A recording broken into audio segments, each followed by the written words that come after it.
Welcome to the live stream, ladies and gentlemen, the one, the only Rum Boys Fantasy Network. I'm your host, Rum Boys Robbie. Accompanied with me tonight is the homie Gator J. What is going on, brother? Good, brother. How are we doing tonight? It's been a full day of podcasting, talking football. I am ready for the Bucks to show who they are tonight. Let's do this. Yeah, this one should be a good game. We do have a doubleheader, if you guys didn't notice. It's titled as a watch party, so we're going to cover both games. I know that we have some Cardinals fans out there. I know that we have some Chargers fans out there. We're going to cover both games, but being that we're in week 7, okay, and when we talk about playoff implications and so on, our main focus is going to be on Baltimore, Tampa. So I just want to make sure I put that out there. But we'll make sure that we keep you guys up to date with everything that's happening throughout the league. Leaves House Bros days off. It was spent in pain because I threw my back out. So didn't throw it out, but like I definitely fucking pulled something. Like I can barely even I can't even like speak as loudly as I normally would. And you can't even blame it on her. No, I tried to catch fucking a couple of crates as I was like pulling down Halloween decorations, and then it just one thing led to another. Yo, what up, real Lance? quick, before we dive too far, I just want to give everybody a quick heads up. Rashad White, Vita Vea are active. Devontae Walker is active for the first time this year. For the later game, the Chargers, Quentin Johnston, Hayden Hurst, Joey Bosa are all out. So fantasy lineups, if that's what you were waiting on to see, they're out. Yeah, there are some injuries throughout this one, but all in all, man, I'm excited. I'm excited for both of these games. Mm. When we talk about the later game that'll be taking place with Chargers in Arizona. By the way, Arizona, they got the roof open tonight, so should always electric when Arizona's on prime time and they got the roof open. They tend to play like a different team, But with that being said and stated, that they don't play like Atlanta did yesterday when they had their roof open. No. But with that being said and stated, have you looked at the rest of the Chargers schedule? Like when we get ready for hardball on Thanksgiving, the Chargers could be in playoff position. Well, see, and I thought that was, kind of funny. ESPN, of course, is carrying both the games. The ESPN ABC has got the Bucks Ravens game, and then on ESPN Plus later on this evening, in an hour from now or so is where the Cardinals and the Chargers are going to be. And it just seemed like all week long it was listening to anything ESPN, whether it was on the radio or whether it was on TV. It's hardball weekend. And I'm like, no, it's not. Just because they both play on Sundays, some Sundays, and it's not hardball weekend then, it's like they're not playing each other. Let's not build this up. We get that game later this year. You can build it up later this year to have that, right? Yep, and I think that when I look at the remainder of their schedule, just the next few. I mean, Arizona tonight. That one's going to be tough. Arizona has to come out and play with some fucking attitude. They have to play with some moxie. If they do, you cannot let this Chargers team run the rock on you for 4 quarters straight. Then they have the Saints. Then the Chargers have the Browns, Titans, and Bengals. We could be getting when we get to hardball in November, like Thanksgiving, we could be looking at the Chargers actually being good in their first year of hardball. So I'm interested in that narrative when we talk about that game tonight. As of course, if Arizona could be interesting. Yeah, that as of course if Arizona doesn't just punch them in the mouth. Colts Vikings got flex Sunday Night Football for Week 9. Yeah, NFL needs to get better at flexing games. They need to do what college football has done. To where like college football kind of has those openings where like, hey, if we need to move something around, we're going to move it around. They're showing. They moved the the Bears Washington game next week to a 4 o'clock, right? Or did they move it to Sunday? Yeah, they moved it. I thought okay.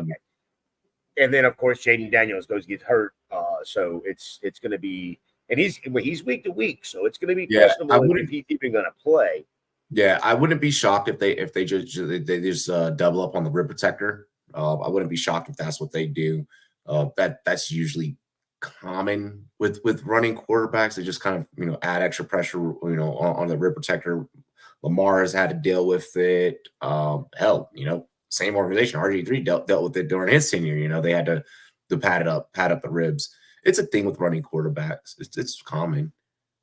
Well, I brought this up this morning on our show, and I am just so glad that when he went into the tent and when he came out, I don't know if it's the same doctor or if the doctor's related, or hell, it could be a completely different guy. I don't care. But at least it wasn't, the doctor was like, well, let me just stick you, in the heart. From a couple of years ago. Now you really can't fucking return. Well, if you remember, that was a couple of years ago. And that was Chargers, our Tyrod Taylor, yeah. Yeah, Tyrod, yeah. Really quick, that was our highest scoring margin or point differential since week 10, 2015. Those days, that was back when we had Garcon, when we had Santana, and we went on a little run then, so seeing the boys go out there, and I mean, even the way that Jaden's a gamer, even seeing the way that Jaden kind of handled it, and I'm better off for my team down the line. I can sit this one out. Yeah, it affected fantasy dub for me, but I'll kind of take my. We've talked about this on Rumble Boys After Dark, where I always ask every year. I always ask, would you rather a fantasy championship or a real life Super Bowl? I am at the point where I'm okay getting a real Super Bowl. Like, give me a real. It's the Commanders. Come on. I mean, what do you? How long has it been? Doug Williams. How long? Yeah, it's 30, been a minute. 31 years. 31 years. Well, yeah. The upside, I guess, to this was completely unexpected kind of a thing, of course, because it's an injury. But you had to feel good, And again, I know it was Carolina, so it wasn't like it was the best defense to play. But Marcus Mariota coming in there, 18 of 23, 205, 2 touchdowns, also 11 carries for 34 yards.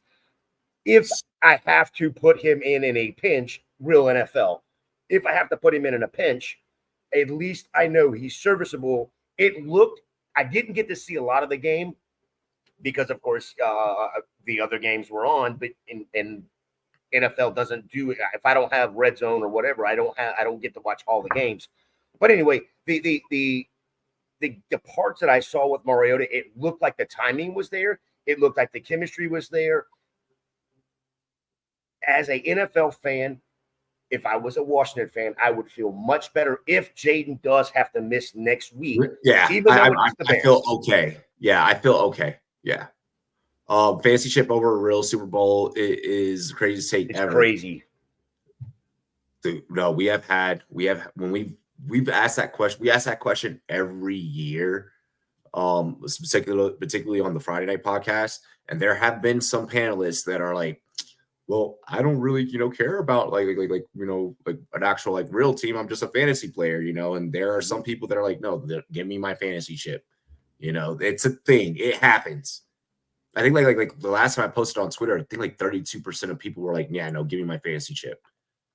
You also have to remember too, Aiden, there's that public, that side of the public that only gambles and only plays fantasy. They don't watch football for football. You know what I mean?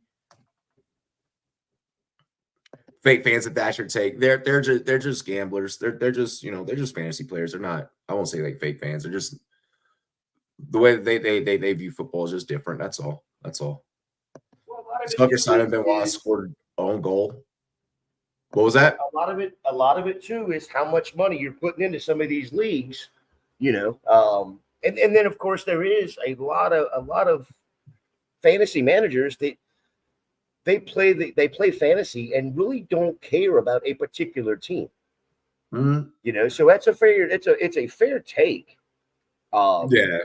Just not one that I'm on that side of. You know, I would if I mean, and New England fans can attest to this. If I could have 5 years of just winning Super Bowls back to back to back to back to back to back to back, like Taking them, that shit. I'm taking that. I'm so I'll taking that. get I'll get my fantasy championships. But then I'm not only going to be able to rub it in your face that I'm winning fantasy, I'm also winning in real life. Exactly. I get double the joy. Exactly. Right. Bro, I might in my big money league, the one that I texted you about and shit before. Mm-hmm. Might mess around and jump to #1 this week. We gotta see. We gotta see how the points shake out. But I think that I'm probably gonna jump to #1. Oh, that Xavier Legette spot start might have Yeah, a couple weeks. Yeah, a week ago. Yeah. I had all the boys back this week. So like, I just went out there and put out a clinic, bro. Let's go. All right, Monday Night Football just about to get in here to kick off. Why does it feel like the theme is a lot longer than what it normally is? They're still trying to figure out where Jim's at. I mean, they're like, it's the Harbaugh matchup, isn't it? Right. No, I heard them talking about that shit during the pre-show too. I'm like, damn, we're already trying to start hyping up, you know, the Thanksgiving matchups, which is fair. We're about to enter in November. What a scene in Tampa. Yeah, that crowd has got to be fucking just rocking. Well, here's the thing though. 0-5 in the last 5 games versus Baltimore. Baltimore has outscored Tampa by like 73 points combined in those 5 games. It truly hasn't been close. Very, very, very one-sided between these two teams. Not saying that it's a rivalry or it's, you know, ever going to be a rivalry because, of course, 2 completely separate different conferences. But these teams do seem to fall in that tier of you're going to be playing each other on a regular basis, right? Yeah. You get of course, the crossover in conferences and when the NFC South is playing the AFC North kind of thing. But these teams their records also come into play when they make these schedules. And if they're this close in their schedules or in their records every year, they're going to be playing a lot, and they have been over the last few years.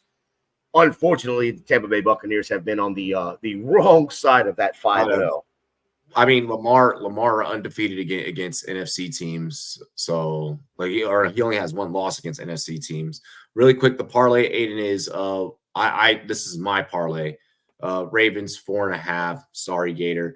Derrick Henry anytime TD. Mike Evans anytime TD. 50+ receiving for Mike Evans. 90+ rushing for Derrick Henry.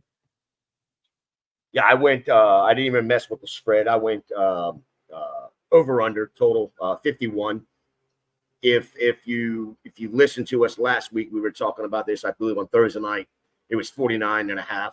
It moved to 51.5. It's already up to 52.5. I got it at 51. I got Baker Mayfield 2 touchdown passes. Derrick Henry over 70 yards. Lamar Jackson over 50 yards rushing.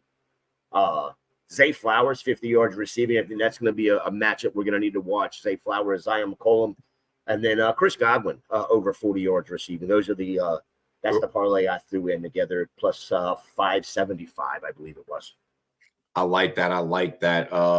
So Buccaneers going to start off on offense here. Well, if the Jags ever make the bowl, which probably won't happen in my lifetime, I would spend 10K plus on tickets. I'm not winning that in a chip. Hell yeah, bro. I would go for if Washington were to go to Super Bowl, I'm going for broke. Yeah, here's the problem. We're going to start this off right away. We're going to start this off right away. Rachaad White, what the fuck are you doing in my backfield anymore? We don't need you. We have 2 studs. That's going to be a problem. And I think if Liam Cohen, if in the first quarter Rachaad White does not come out and produce, then you go with the other 2. Yeah, get him off the field. Yo, Eric, I love the name change. Deshaun Watson's ruptured Achilles. I am dead, bro. No one was sad about that injury. Will more people be at SoFi attending the game or on TV watching the game? Might have combined 47 people, to be honest. The game's not happening at SoFi. It's happening at it's at the Red Sea.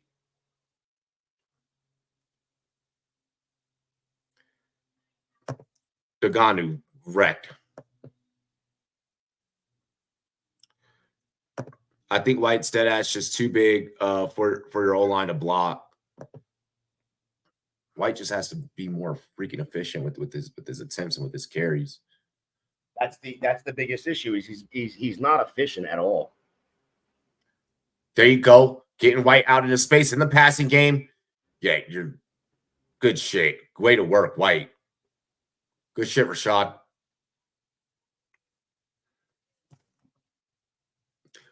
Bro, I don't like the way that Jameis kind of tried to like. I get Jameis is just being Jameis. Like he's just being a class act. Like Jameis. Let's face it. No one was sad yesterday. Like let's just be honest.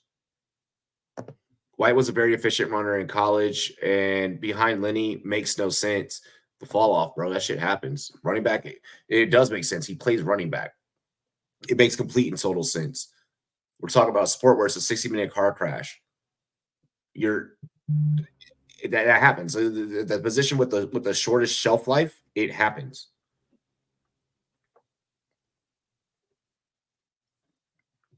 Also loving the new FSU gear, Gator. I'm dead. That's the wife's wall. Yeah. I've had to move the studio out. They're on a conference call with family and doing that kind of thing. They took over my studio, so I'm out here in the shop tonight. Exactly. Where yes, she has her wall, her beer sign, her FSU wall. My Gator wall is over there by the pool table. So don't you sweat the small things. Cohen's resume is so impressive. 2018, 2020 Rams assistant head coach. You go all the way through there. I mean, Kentucky offensive coordinator multiple times, a couple of different years.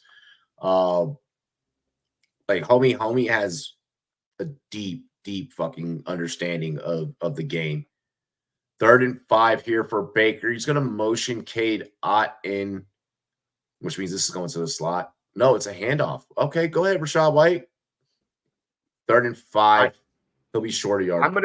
I'm gonna be quiet when you're calling the game. I'm gonna try not to get too excited, but I am literally you're a full play ahead of you. Yes.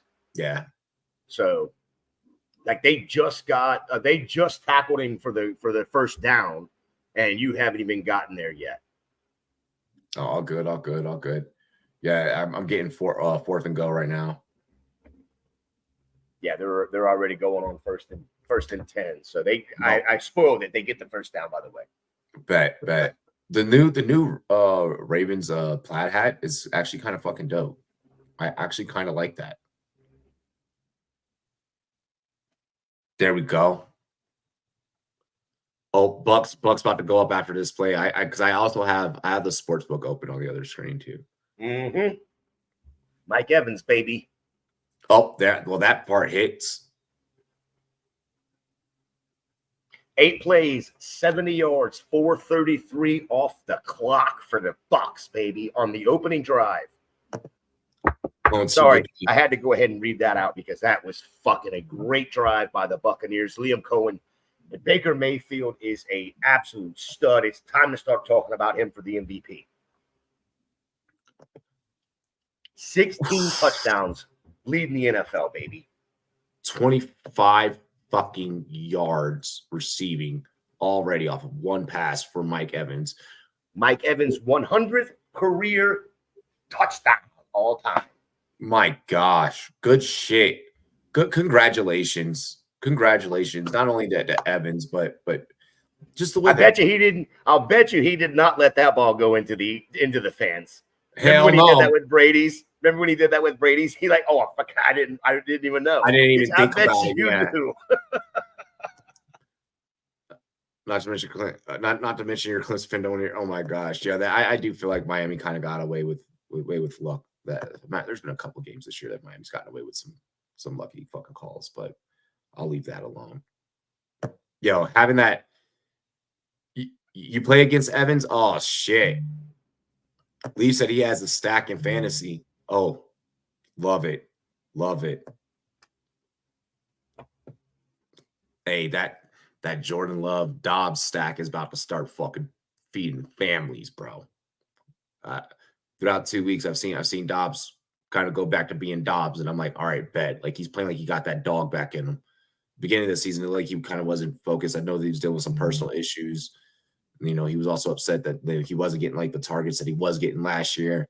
It seems like they got things fixed now, though. Yo, Jaden Daniels, I love the Heisman House commercial. All it means you mentioned Louisville is basketball season and we're cooking in our exhibition. Mention the competition. If oh my gosh. Zay Flowers, time to do your thing. I want Derrick Henry to go the fuck off.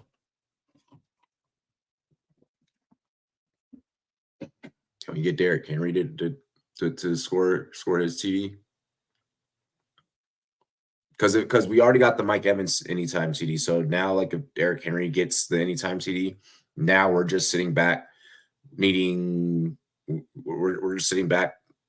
Henry to go for 90 plus and needing Mike Evans to get another one of those big catches. And yeah, like this is gonna be easy. Robbie just had a 2-hour Zoom. I was on Zoom meetings all fucking day.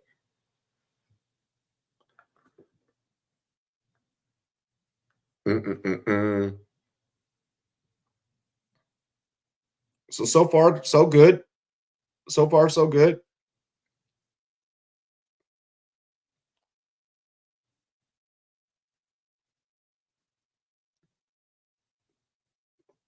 Man, if you guys beat Baltimore, bro, oh my goodness. That's gonna change the narrative that you were wanting to change. Yep. Aiden, yeah, we said that earlier. We said that was number 100. We said that right away. Like right away. Because remember, he didn't get it last week because one got called back. Yeah, we didn't have to worry about it this week. We got it in the first drive. I guarantee you that was talked about in the locker room pregame all week, in practice, in the locker room pregame, and that was a focus of the opening drive, the first quarter. The focus was Mike Evans touchdown. And Tom Brady said this in the past. He said it the other night, whatever it was last week when he was there broadcasting the Bucs game. The focus for Mike Evans is get him involved early and often, and he's a different player when that happens. If you get him the ball right away, it's over. Oh yeah, and let's fucking go. Matt, 2-hour Zoom for something you might not even be a part of. I would have left in the middle of the Zoom. Yes. Let me ask you this, Robbie.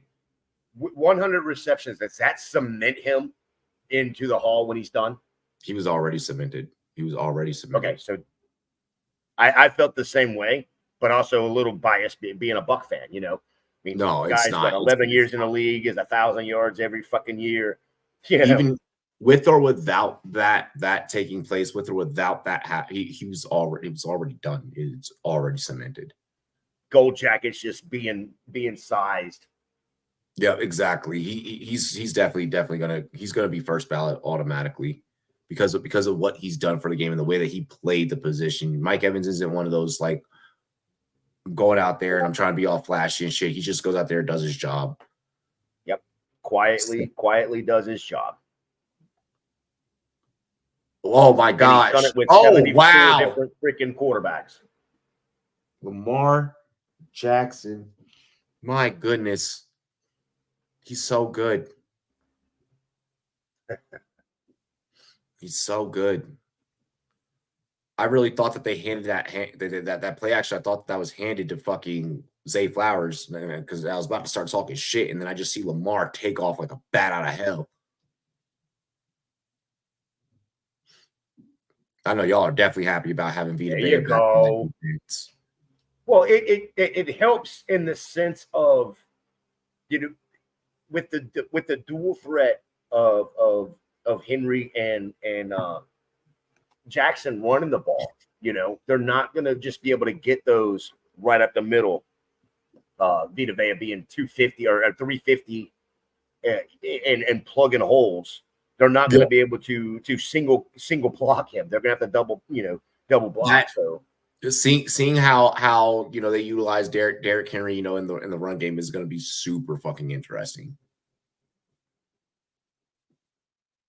Because like you just mentioned, I mean, Vita Vea, he will plug that up and he will make the stop.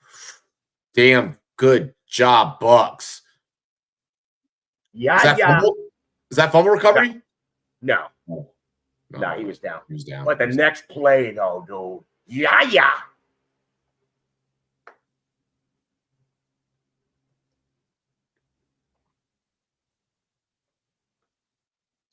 Freaking utilizing the Ravens use the fullback more than anyone in the league this year. I should preface that 17% of the time they run play action is the highest mark in the league, by the way. Oh yeah, Lamar sacked, fucking planted in the damn dirt.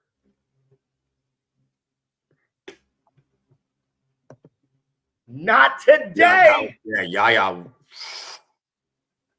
Just wrecking shit. That was Diaby in there on that one. He's like, yeah, Lamar, you're just gonna go ahead and here's a pillow, brother. Here's a pillow. Yeah. 3rd and 19 after the sack. 7.5 sacks last season, 2 so far this season. Last year, that was 3rd among rookie defensive players. He was injured for a couple games this year, so Lamar, oh my gosh. Holy fuck. Antoine Winfield's won me a couple of IDP chips. Yes. Not him solely. You know what I mean? I say that I said that like DBs are like who you really want to be like going out there and get IDP. Like someone's gonna be like, yeah, now I'm about to go drop my linebacker. Like, no, don't do that. Well, no, he plays that style. If there's anything close to what Palomalu used to be, it's Antoine Winfield playing that safety position. He can play linebacker. He can rush, cover, do it all. Stout to punt. 4th and 28. I think they punting. Yeah, homie's averaging 45.5 yards for fucking punt. God damn. What a leg. My goodness, what a leg. Oh, that took a great bounce.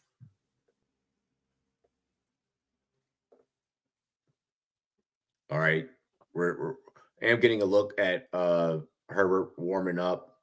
He's getting out there, getting the arm worked out. He over here with Harbaugh. I'm loving that Harbaugh is actually taking the effort. Like you get a lot of these coaches that they just come in, they just be coaches. Like Harbaugh took the effort to make sure that him and Herbert they got a relationship. They built chemistry. They got to know each other. I love seeing that because I've played for coaches where they may come in the middle of the season and kind of just like a guy, like like they're just a play coach, like they're just out there like kind of calling plays, like not really trying to like get too close or like anything like that. Harbaugh really embracing the role, embracing the team, embracing the little bit of the fan base that's there. I like it for real. I kind of feel like he had to when you have a gunslinger like Herbert is. And Harbaugh is a complete opposite style of head coach where he's like, I want to run it 4 times before I even throw a pass, and then I'm going to run it 6 more times. I mean, you kind of gotta go over there and smooze a little bit, right? And I'm not saying Harbaugh is a smoozer, although he does sleep in tree houses here in Georgia when he's recruiting, which is illegal. But what the hell? Why not? Nothing is illegal. You can go sleep in a treehouse in California right now. You're an NFL coach. You can do that. It's legal. But I mean, my point is my point is he's very good at getting players to see his philosophy, and embracing his philosophy, and whatever that takes. If that's sleeping in a treehouse, or if that's taking them on a cruise, or taking them to lunch, whatever. But that's what Harbaugh is. He's very, very good at hands-on. He's hands-on type of things. Correct. Robbie, that loss to the Packers made a fan turn on me hard on Twitter. Our fan base may need some therapy. He thought I wasn't being real about the state of the team. What are you talking about? What state of the Houston Texans should not be panicking after a loss to the Packers? Have you seen what the Packers have been doing? Have you seen the style of football that the Packers have been playing? Like, I'm not trying to preach moral victories here because that helps nobody, but y'all are fine. Y'all are completely fine. Let's go. Yeah, there's no need for any Houston Texans fans to be over exaggerating. What a group, dude. What a group. 100 plus receiving touchdowns in their first 11 seasons. Mike Evans, Randy Moss, Marvin Harrison Sr., Terrell Owens, and Jerry Rice. What a group to be a part of. I like seeing Bucky get work of that in the passing game. So that play I got at the same time as you. So that no. I'm still a whole full another play ahead. Because now Godwin's catching balls. Okay, yeah. See, that was weird. That was weird. But when you called it, I got it at the same time. That was weird. Man, so happy for Evans, man. I mean, that group, that he belongs in that group. Prestige, baby, prestige. All Hall of Fame. How many players can say I caught the 60,000 yard reception from the GOAT Tom Brady? Was it 60,000? Whatever that number was for Tom Brady. Yeah. And a year later or 2 years later, I get my 100th TD. Not very many people can say that. Hey, Jordan Love is still balling for fantasy purposes, though, Aiden. Jordan Love is absolutely fucking balling for fantasy purposes. I have him and Sam Darnold on a lineup, and it has been so fun hoarding those quarterbacks, keeping them away from the rest of the league. Yeah, I think if you're in redraft, right now is the time to try to sell high on CJ Stroud, and you use the fact that yes, yesterday he didn't have a touchdown. He only threw for 80 yards, but that was his first game this year that he hasn't thrown for a touchdown. I'm honestly, I see it happening again, and it's going to be worse for Stroud as the season goes on. You got to remember, DeMeco Ryans is a defensive coach, right? So they're going to win games like this. They're going to be on the opposite side of these Green Bay games, right? For a good portion of them. Yeah, they're going to lose a couple here and there, like that, but they're also going to win more than going to lose. But CJ Stroud is going to be that guy that if you can sell him right now in redraft and downgrade to a Caleb Williams, downgrade to that type of player, yeah, do it. You would be okay. Exactly. Like the way that I'm looking at all of my fantasy rosters right now, like especially the ones that are looking at playoffs and shit. My whole philosophy right now is my whole thought process is I'm not rushing to make any trades that I don't need. If it's not broke, I'm not going to try and fucking fix it. You know what I mean? Like, I'm going to just go out there and just let the guys play football and keep on racking up wins. They're showing Mike Evans, or they just showed Mike Evans limping on the sideline. That hamstring's bothering him, but he's still in the game. Yeah, they're probably going to use him as a decoy. But the hamstring is bothering him. So I would expect not to see him go too many of these are going deep. I'm wondering if that's why they only had put his line at like 50. Because like I think that like Vegas was like, oh, like he'll be out there, but he'll be out there like as a decoy. Well, he was questionable until this morning. Yeah. I mean, when I was doing the show this morning, he was still questionable. And as the show happened, they said he was going to play.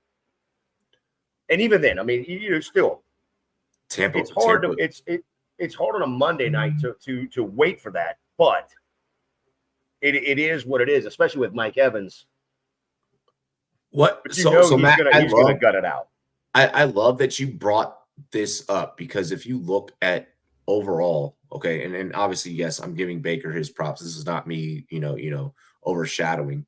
If you look at the overall like kind of like top 5 in fantasy, what did we say at the beginning of the season? We said expect the unexpected. We said expect the unexpected. So much has happened, so much movement has happened. With players going to different teams, so different things are going to happen. And I'm loving the way the NFL is looking right now. I'm loving that when I look at fantasy, it's Baker, it's Darnold, it's Jordan Love, it's Jaden Daniels. Like I'm not trying to quote. I'm not quoting like the top 5, but like just thinking about like quarterbacks that are out there doing the damn thing. Stroud, like even just regular NFL, like seeing this new talent pool. Some people, a lot of like the older heads, like in my generation and everything, they're at the bar and they're talking about, oh, I miss, the Peyton Mannings and da. Bro, appreciate what's about to happen because the game has, especially with the way that defenses have to play and the way that quarterbacks have to now read progressions, those records that you enjoyed back in the day are going to be so much more impressive when they get broken right now. Yes, I get that they have an extra game, but back then they also weren't fucking playing like, like 2 high safeties like as often, so like there's just so many different nuances that makes, I like what the new guard is doing. I like what's happening. Like I feel like from that like 2016-ish draft class, it's almost had another one. God damn. Baker Mayfield, Chris Godwin, how you doing? How you like me now? Cold teeth when I smile. Baker is. Oh no! There's a flag. It's coming back. Russ, A-Rod, Mariota, Dalton. We're for nostalgia. I'm dead. You're leaving one guy out, and it's aggravating the hell out of me that y'all haven't said it yet. But I'll go ahead and say it then. How about QB6 on the year right now, Mr. Geno Smith up there in Seattle? Oh yeah, Geno balling, Geno doing the damn thing. So, wait, what the fuck is the flag for? Holding, I believe it was. A 3rd and goal from the 19. Ref, you have a little dick. Fuck you. Bullshit ass call. Kate Otten. Screen pass, tight end screen pass down to the 4. Wow. Here's a ballsy call right here. 4th and goal from the 4. You've got them on the ropes. You've got this defense on the ropes. I would, if I was Liam Cohen right here, I would be in Todd Bowles' ear. Let's put the hammer down on their throats right here. Yeah, if you're gonna, they're not going to do it.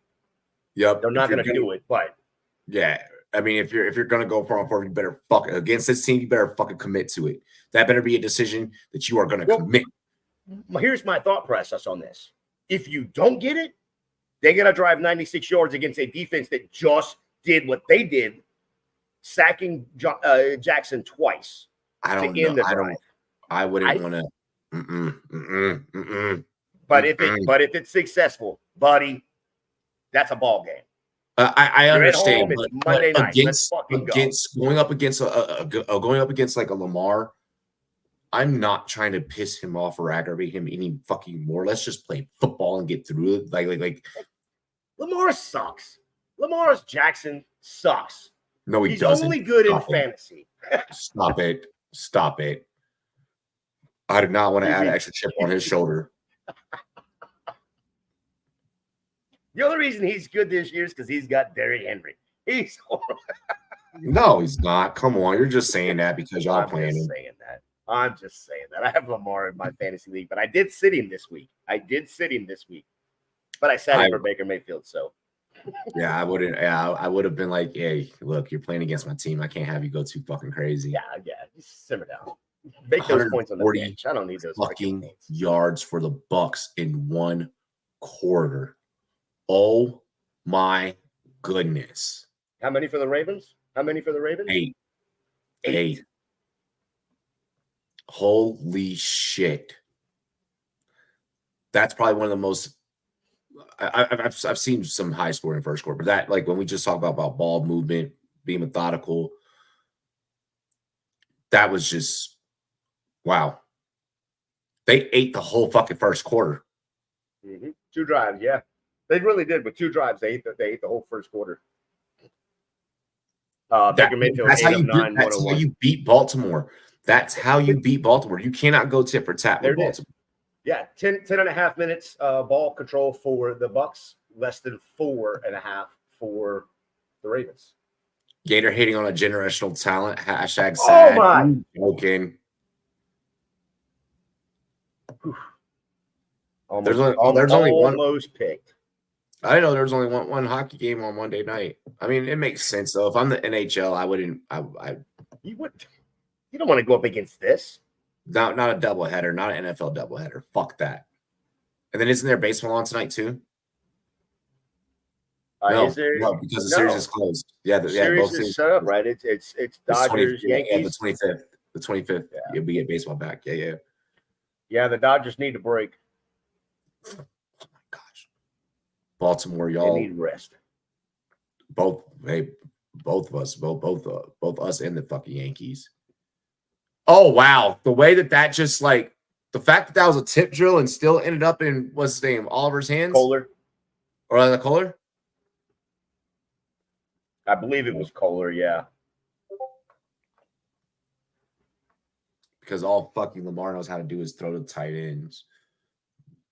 Bro, well, he ain't done that very well this year. That too. I mean, well, I don't know. Isaiah Likely has entered the chat. He feels a little differently about that. Yeah, bro. Okay. For two games, Isaiah Likely entered the chat. Nothing else. I mean, his first game was 111 yards. You know what his highest game since then was? Last week, 27 yards. That's the max. Max, yeah. So it's not like he's in the chat sitting there going, "I'm the best," because he may be. We don't know. We don't know. But he's not getting yardage. Bro, the fact that and I brought this up, like this particular stat up like last 2 weeks, and the chat's probably like, Robbie, we get it. But Baltimore not having a Pro Bowler at the wide receiver position. They've gone on as special teams players. They have not had a Pro Bowl wideout since like 2010 is fucking insane. That is insane to me. Huh? Who was her last wideout Pro Bowler? I want to say it was Stevie. I want to say it was Steve. When he was like 70? Fucking God. I mean, he was old when he was there. Antoine Bolden was old when he was there. OBJ was old. I think it was Anquan. I think Anquan was the last one, actually. Yeah. Yeah, I don't think they've had a Pro Bowler since Anquan at the position. And I get that the Pro Bowl is whatever, but it kind of says something if out of all 30 some odd teams, your passing game can't send one candidate. You can't get no votes. Think about how many other teams sucked throughout those years that probably sent someone. Santana Moss for Washington was a Pro Bowler during that fucking time. And we sucked. 2015, 2016, we were good. 2017, we sucked. You're gonna like this way the Ravens start the second quarter here. It doesn't help. It doesn't help our parlays, but you know. Know me. You know me. Oh you know no. That's gonna hurt our parlays. Zay Flowers is down on the sideline. I didn't pick Flowers up. Oh, but that does hurt fantasy values.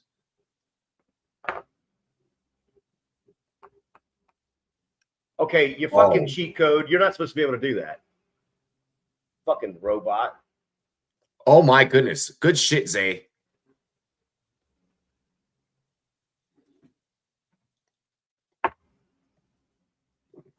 I respect it, Zay. I like that on that handoff to Zay. Not sure where he got hurt there. But he runs to the sideline. He is hurt. Yeah, he's in pain. Fucking the pain happened after the contact.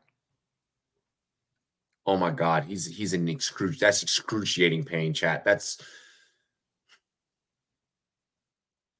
And the fact that he got up after the hit and then went to the sideline lets me know that.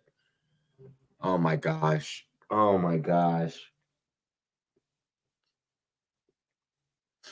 when I was out Saturday night, I ran into like one of my old teammates. He's like, "Yeah, bro." He's like, "You should come out, and still play." I'm like, "Dog, fuck no." I was like, "You realize I cover football? You realize how many injuries I see?" It's like, "I'm good, bro." He's getting treated. Oh fuck! I'm wondering if it's his foot. Now we're going to see Tylan Wallace. That's going to be weird. That's going to be too fucking weird to have to deal with Tylan Wallace out there.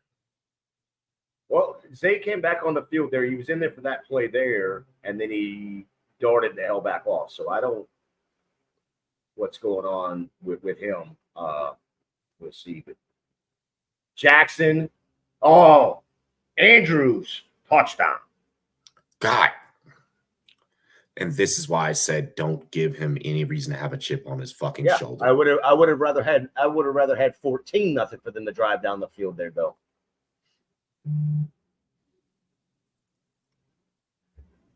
But that's okay. Yeah, it's all right. Got to take the points when you get them, right? No, I mean, yeah, but I mean, still, like, yeah, like I said, I would have. That's why when earlier you were like, oh yeah, like pin them down back there. No, don't give me any reason to piss off Lamar.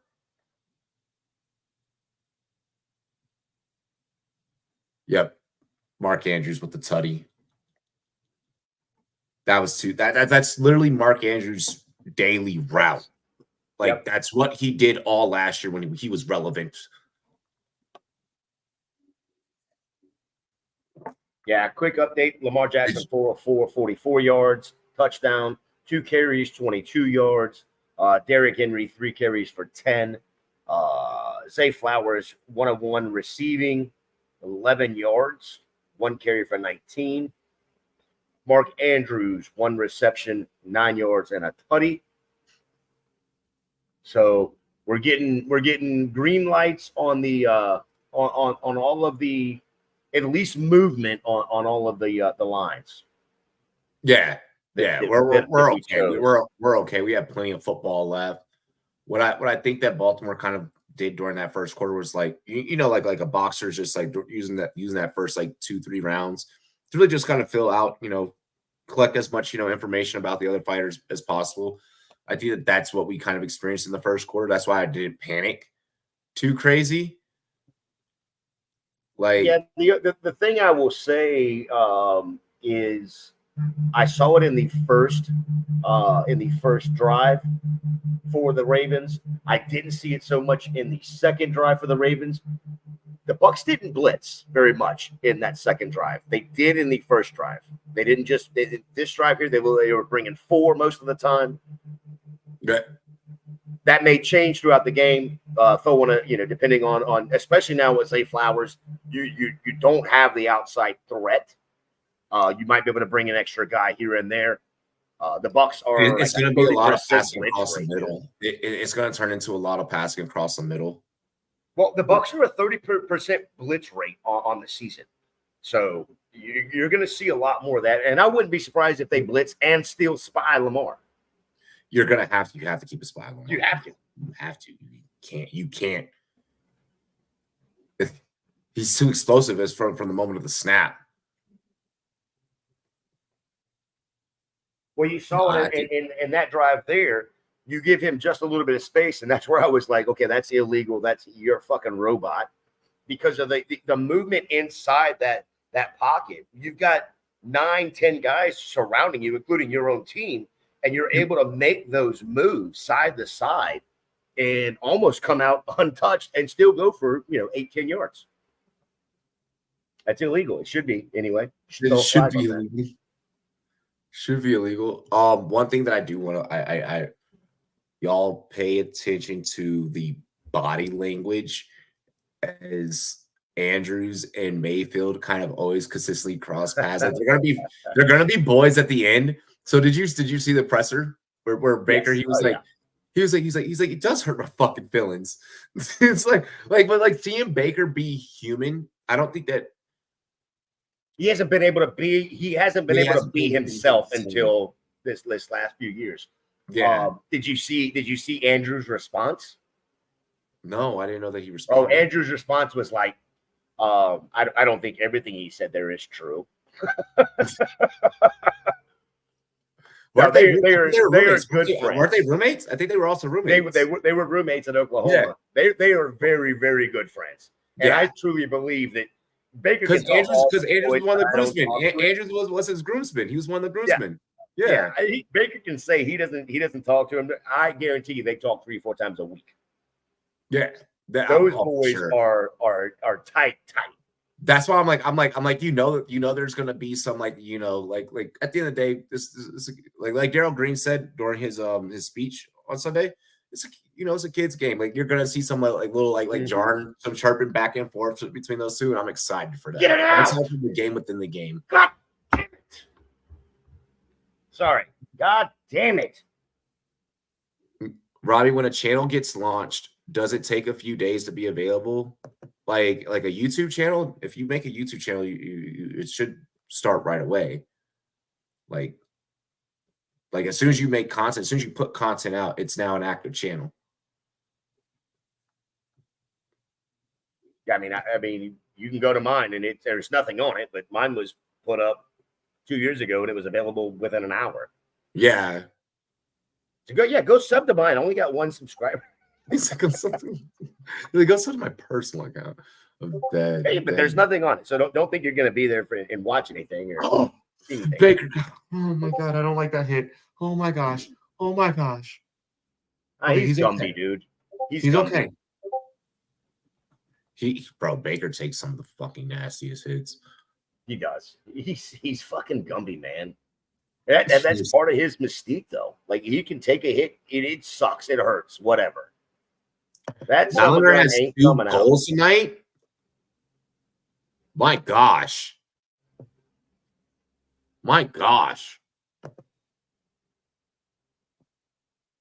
Go ahead, Leafs. Y'all going off. 4-1. Y'all are whooping their ass. Sorry, Tampa. But your other Tampa's going to win for you tonight. So Baker took the most gruesomest hit. My God. Give me a Bucks win over Baltimore over a win on the ice when we're already 3-0. Who cares? We'll take that L to get this W. Yeah.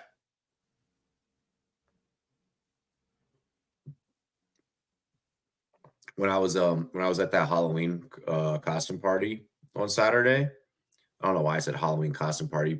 It obviously is a costume party if it's Halloween. But like this girl, like she saw my Commander's chain, and she was like, "So are you just like a bandwagon fan?" I was like, "Ma, I've been through the ringer. I remember having Patrick Ramsey as my quarterback. Let's go. I remember having Steve Spurrier as my coach." Whoa. There was nothing wrong with Steve Spurrier as a coach. Y'all were a bad team. Yeah. I mean, Jason Campbell was mid as fuck. Wolf. But he was on the other side. I mean, like he was like decent. Like he won decent games for us. Like then when he went to Vegas, Josh Johnson won a few games for the Bucks. I mean, K-State did. Come on. Not completely mid. Fuck, Andy Dalton's won how many games through his career, and he's midder than mid. Oh yeah, good shit, Baker. My gosh, he's so poised. He's just so calm. I don't know why Cleveland didn't let him be him. Like I don't know why they were trying so hard to make him into. And I get that was a different time period of the NFL. We were in that back then when Baker got drafted. You were getting like the new younger guys that were coming in, but like you said, like that combination of like the older guard that was how to be a quarterback, how to be a pro, how you should walk, how you should talk. At quarterback, let them be them. Don't suppress anything. Don't suppress any personality traits. Fuck that. Let them play. They knew he had that personality coming out of Oklahoma. But it worked. So why try and change it? Like Cleveland's sitting back watching this game right now, like, man, we're idiots. Oh, Cleveland fans have got to be up in arms after the last 5 years. Dude, it's the fact that Cleveland tried to throw DTR out there like over Jameis was just Well, they didn't have a choice. They listen. So I heard this morning. Ryan Weiss brought this up on our show. Somewhere in the news cycle, DTR was told, get ready for more playing action. They've got to see what they've got in him. Now, that was, of course, before the injury. They've got to see what they got in him because no matter what, they've got to start looking for a quarterback, whether it's DTR or it's somebody else. So, because you're not going to be able to keep Jameis on the veteran minimum. I get that. Correct. So you've got Jameis inactive, emergency quarterback, right? That's the reason Jameis didn't come in yesterday, because otherwise the fans wanted Jameis. That wasn't strategic by Cleveland. That was not strategic at all. Damn it. There is no Mike universe. Evans is down. Mike Evans is down. They just took a deep shot to Evans, and he is down, holding the hamstring. That is not good. Big Mac Brad, should I tank a week in fantasy to get the loss out the way? No, there's no such thing as tanking in fantasy unless you're going for the number 1 overall pick. Yeah, you can't tank if you're slap your league around. Yeah, if you're undefeated, you technically wouldn't be tanking. So, all right, here's what I have done in leagues. Oh, yep, Evans is down. God damn it. Before you get to that, Robbie, we are fixing to get kickoff in Arizona, by the way. I'm too invested into this game to even flip over. Oh, no, that's why I got multiple TVs, baby. Yeah. I'll open up another tab in a minute. I'm not, especially now. I was going to say that, you can call that. You call the Bucks game, which I'm watching. So and I'm ahead of you on that's that. Fine. I'll call anything on Arizona. Yeah, Arizona, LA. I'll worry about that game as well. Anything big happens there. Big Mac, if the only thing that I can say here is if it's like a crazy bye week, right? And you can't afford to let any of those players go that may be on bye because you may have to just sit back and be like, you know what, it is what it is. Like, you may have to try and make a trade that you may or may not be wanting to do. It's that's where the emotion kind of comes into play, the gut feeling. I have had fantasy teams where it's like, oh, I'm getting hit with bye weeks and I cannot afford to drop, all this talent. Hey, it is what it is, So that's my advice with that. It needs to be a strategic thing if you're gonna do it, Arizona received the ball first, took it out of the end zone to the 25-yard line. So Kyler Murray and that Arizona offense is starting off. Eric, everywhere else that I've seen Baker, I have seen someone that has gone out there, that has tried to thrive, despite the system that they're in. I think that Cleveland system was one, they weren't trying to take the time necessary to develop a quarterback in the National Football League of today. But then two, that play calling back then was not great. They did not. They had fucking Freddie Kitchens, bro.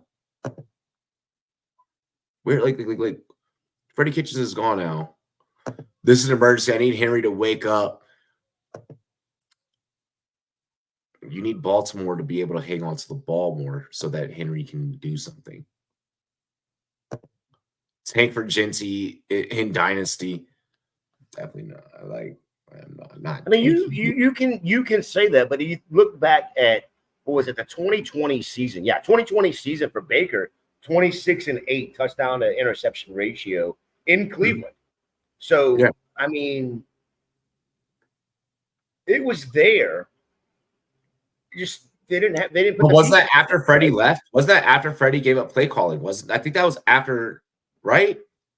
It's very possible, very very possible. I'd have to look back and I'd have to deep dive that one a little bit more. But still, I mean, the playmaker that Baker Mayfield was there.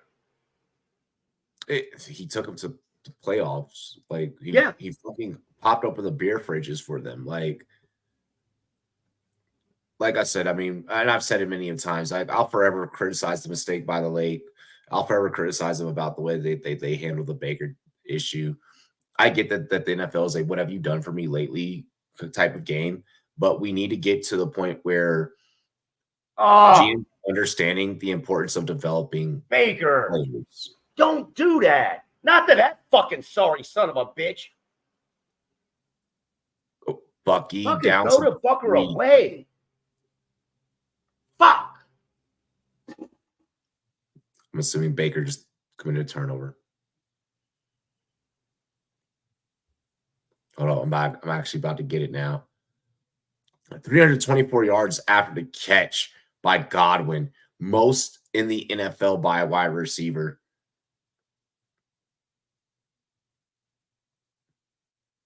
My gosh, it's going to be so weird when like Godwin has to pull Mike Evans and stay with the team forever. Oh my gosh, that Ravens defense locked the fuck down. That was crazy. Oh no. Fucking Irvin was wide open over the middle. He saw him, pumped him, and then went out wide out there to fucking McMillan, who was fucking blanketed by fucking Marlon Humphreys. The sorry son of a bitch that can't fucking do a goddamn thing, can't cover a fucking soul. This son of a bitch over there intercepting fucking Baker Mayfield. Marlon Humphreys is the worst goddamn cornerback in the league. He's a better podcaster than he is a fucking cornerback. You don't do that. He rushed it. Oh, and it was crazy. It's like Baker knew that he was getting overwhelmed. That's just a knowing yourself type of tendency. Well, the clock is going off in his head, right? The clock is going off in his head. He knows it's going off. You look around him, there's nobody there, but he knows he's got the clock in his head. It was a straight up fucking panic throw. Yep. Holy shit. We've got an interception. We've got an interception in Arizona by a lineman who turns around and fumbles the ball, and Arizona gets the ball back. All right, now I can switch. I'm going to switch over to that game. Peyton told him to throw it away. What up, everyone? Oh, I'm dead. I would have threw that away. But then that should have been a throwaway. James Conner with a strip. Michael Wilson with the recovery. Wow. James Conner, one of the best defensive players in the league.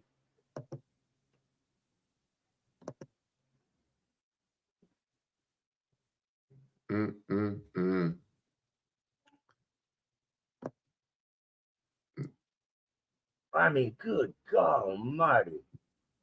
They're showing the replay of that. I mean, there was like three guys that were open at times. Bro, I kind of don't want to fucking open up another screen for the other game. No, I'm gonna. No, don't. I got that game. It's bullshit so far. 5 minutes gone, or 4 minutes gone.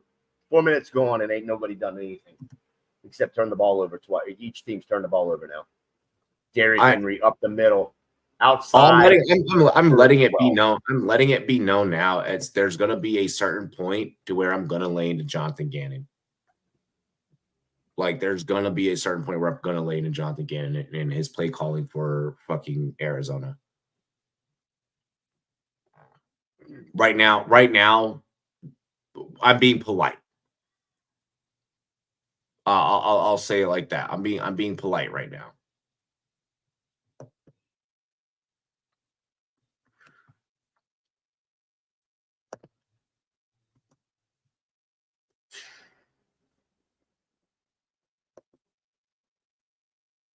Oh my God.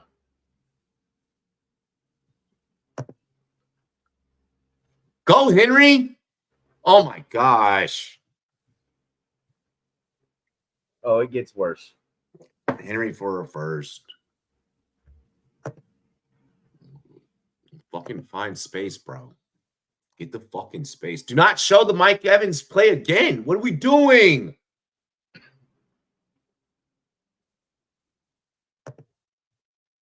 Yep, because that's how the fuck that's what I wanted to see just then.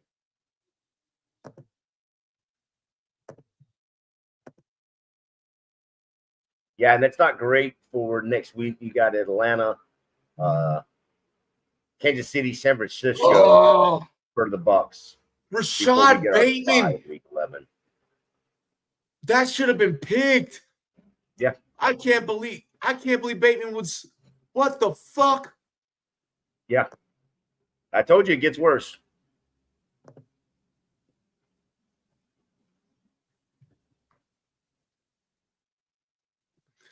Oh, Baker Mayfield forcing the ball is a disastrous kind of a play.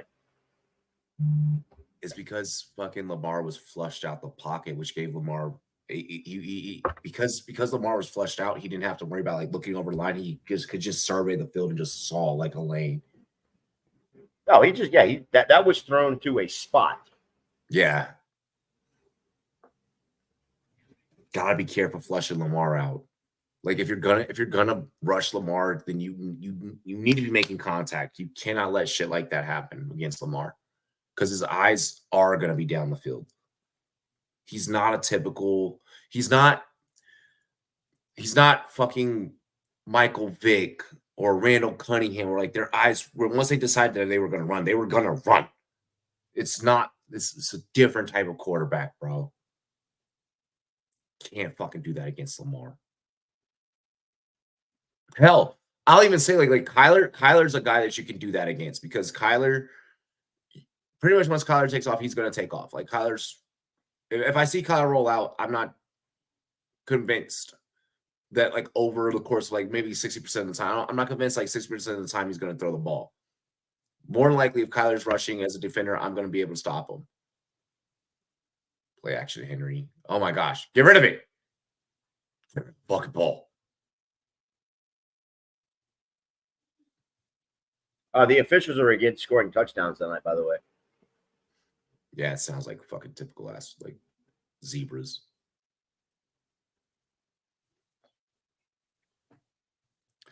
Anybody else watching the ManningCast version of Monday Night Football? Belichick seems like a cool asshole. I can't bring myself. The one, Robbie. That's the one you and I were talking about earlier, pre-show.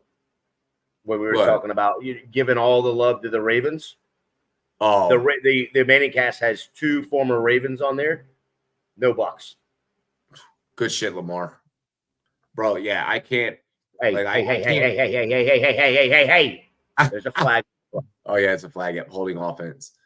No, I can't bring myself to watch ManningCast because it's like, yo, you're doing what we do, what we've been doing. I remember like anyone that's been a part of like the YouTube like football content creation community for a while, we're like just like as a viewer or whatever. Like it used to be like we couldn't like do like side by side play by plays of the games. Like got to make sure like shit's muted. Like I mean, we still have to follow those rules, but like it's crazy now like that these guys are getting to do that stuff. You know, it's like damn, like we've been wanting that. We've been ahead of that. We've been pioneering that idea. So it just kind of sucks. And when I say like we, like just like the community in general has been doing it. We weren't the first ones to do like live YouTube play-by-play, but still. Lamar is smooth. Justice Hill randomly out the backfield on the screen, touchdown. The run boy. Justice Hill scores a touchdown every week after I drop him. Oh, Zay Flowers is healthy. Yeah, I saw him in there. They haven't got him any kind of looks or anything like that. So we'll see how healthy he is. Yeah, I was say I don't think at this juncture you can. You have to use him as a decoy. You can't risk another injury.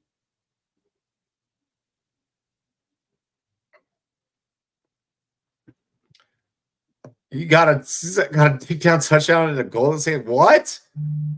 Guess Henry can never score again in my life. Oh, we haven't even entered. Down. We haven't even entered the fucking third. Matt, simmer down. Yeah, there's a lot of football left. We got a lot of football left. He's only scored in every fucking game this year. At least one. He's got 3 games with 2. Like, that's why I'm just like it's over. It's fucking over, Matt. Fucking hey, drop him. Don't even fucking try to trade that bum. Yep, Derrick Henry's droppable now. Stop it. Let me Droppable. stop. Let me not drop. Like, let me not talk like that because someone's gonna like. Well, Robbie said, and then fuck. Yeah, we'll be like Leafs. Get the fucking tape. Get the whole fucking conversation. Exactly. Yeah. Someone's so gonna fucking misconstrue that shit. I'm reaching for my brewski. So you see me go off camera, you already know. Bouncing back and forth. That's all good. Trading in for Braylon Allen. Oh yeah, Matt. That's a yes. Smash that. 100 times out of 100. Do that. Jesus. Bro, if we are not just a fickle fan, right? Oops, wrong button. Hold on. Boom. Pull it up. Because YouTube's assholes. Will Disley getting some love out there in Arizona. Nice little shit. He's got 2 receptions already for about 30 yards. Really, Disley? So like, Disley. I'm a huge Disley fan, but that's because of like it's not because of what he can do in the passing game. It's his blocking. Like, homie, I've seen that man just lay out so many damn pancakes. Like, time over when he was in Seattle before Russell gave a hospital pass and kind of ruined him. Yeah. Shout out to the Glazer family. Make it 3 for 3. Man, they're just feeding him. But 2 for 2 for 21 so far. Just caught another one for another, looked like about 6 yards there. So, bro, 3 for 3 for 27. One thing that fantasy football has taught me is that to not overthink interceptions. Purely just because like you could have a quarterback throw 2 and they could still put up a 30 burger. Mike Evans has just been ruled out for the rest of the game. I don't know how I necessarily want to take that news. It's like, not good. Not good, Bob. Not good, Bob. Like it's as long as it's. Oh, did he fumble that shit in bounds? If it's just a this game thing, I'm okay with it. Then yeah. No, the Glazers, bro. The Glazer family just donated mad money for her. Justin Herbert. I'm sorry, I don't mean to cut you off. Justin Herbert just threw a fucking dime to Jalen Reagor. Jalen Reagor fumbles at the 1 and it goes out of bounds or goes through the end zone. Arizona ball. Up, though? Reagor would be the one to drop that. He's fighting that it was out of bounds, but dude, you can't fumble that ball. And the ball's inbounds. Yeah, it goes. Oh, wait a minute. Okay, so dumb question here because weird rule. He fumbles it inbounds. It goes into the end zone. The Chargers player grabs it and then goes out of the end zone. That's a fucking safety. That's a safety. Hold on. Boom. Oh wait, no. It's not gonna be a safety. It's not gonna be a safety. He's got control of the ball in the field of play. And there was a Cardinals player that scooped it. Correct. And went out of the end zone. It went out of the end zone. That's a safety. Hold on, we got Jalen Reagor plays for the Chargers. We're gonna have to see how the fuck they roll this. That's gonna be wild. Yeah, this is gonna be weird. Can you imagine fumbling the ball? There's a chance. There's a chance they don't you get the fucking ball back. So you fumbled and benefited from it. Wow. No, there's definitely a chance they don't get this right. I'm gonna go on record. I'm gonna say that right the fuck now. I don't know what the right call is there. It's interesting to me. I want to see it a couple of different times before, Gizer's Colin and Russ a huge apology. Yeah. Did Baker just throw another fucking pick?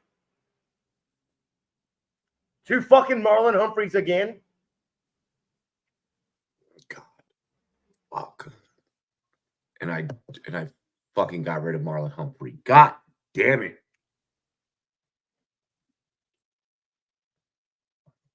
See if he controlled it. Looks like it. I mean, it looks like a pick.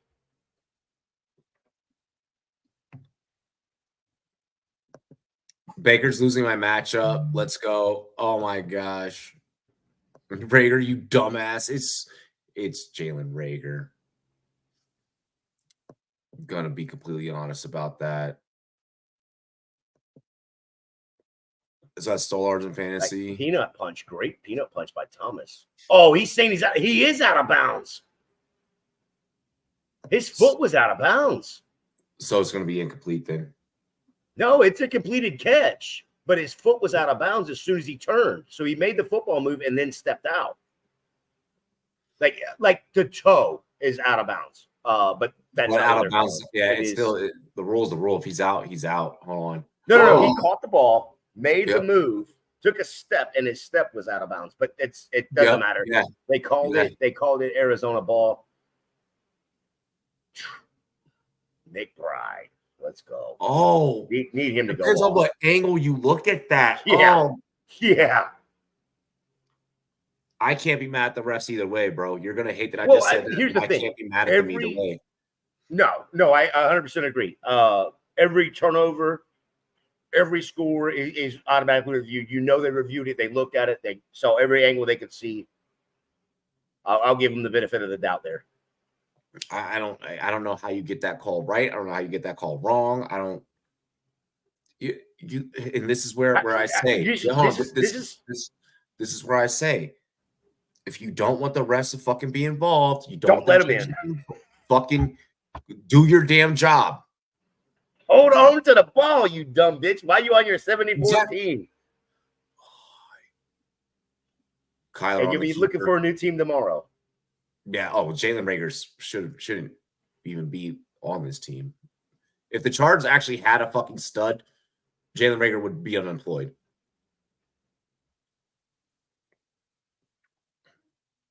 Wow. I want to see the Chargers fucking drop back their traditional backfield. Let's see if they do that defensively.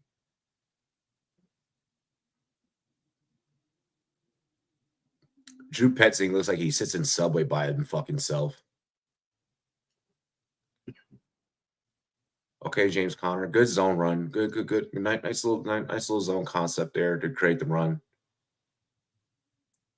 Arizona, you need to play with a spark. Yeah, the Bucs got to get a turnover of some sort. 2 picks to Marlon Humphreys is absolutely fucking stupid. Fucking asinine.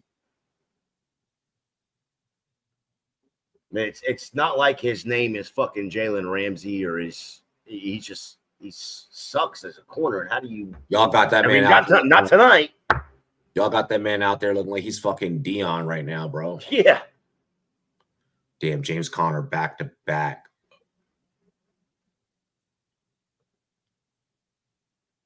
Darrelle Revis and fucking Ravens gear. What? For real?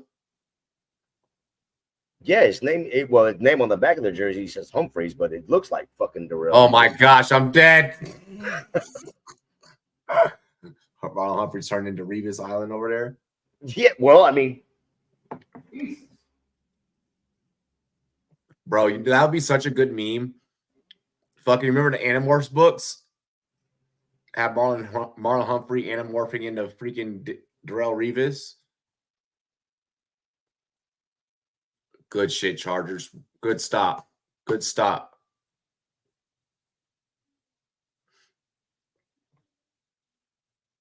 Arizona, you need to do something that jumps out. You cannot get too predictable with this defense. That is the thing with the Chargers with the Chargers defense is they're very much of a tempo squad, and once they have a tempo established, once they know what your tempo is, they'll sit there and sing and dance right along with you. They can go blow for blow. 2nd and 10. Good shit. Good shit, LA.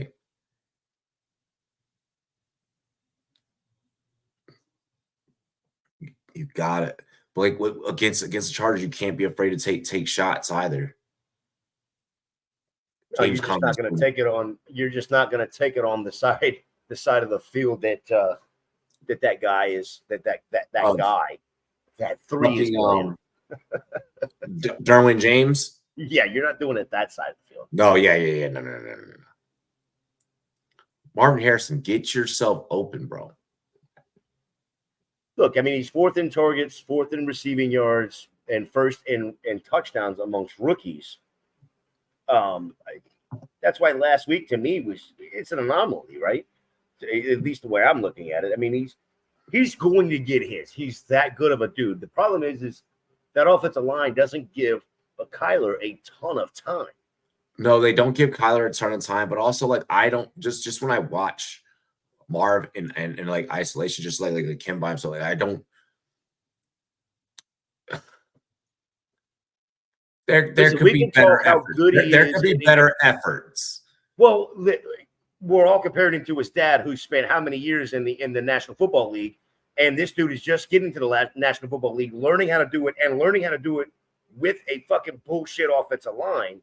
So you've got a quarterback that's got to look. Kyler Murray's average is like 2.3 seconds getting the ball out, and it's because he has to. It's not because he wants to. He wants to. Because Yeah, Kyler Murray would rather have that 8-second. Let me scramble around and let my guys get out there. But it's hard to watch. It's hard to be in redraft. It's hard to be a fan of what's going on out there in Arizona.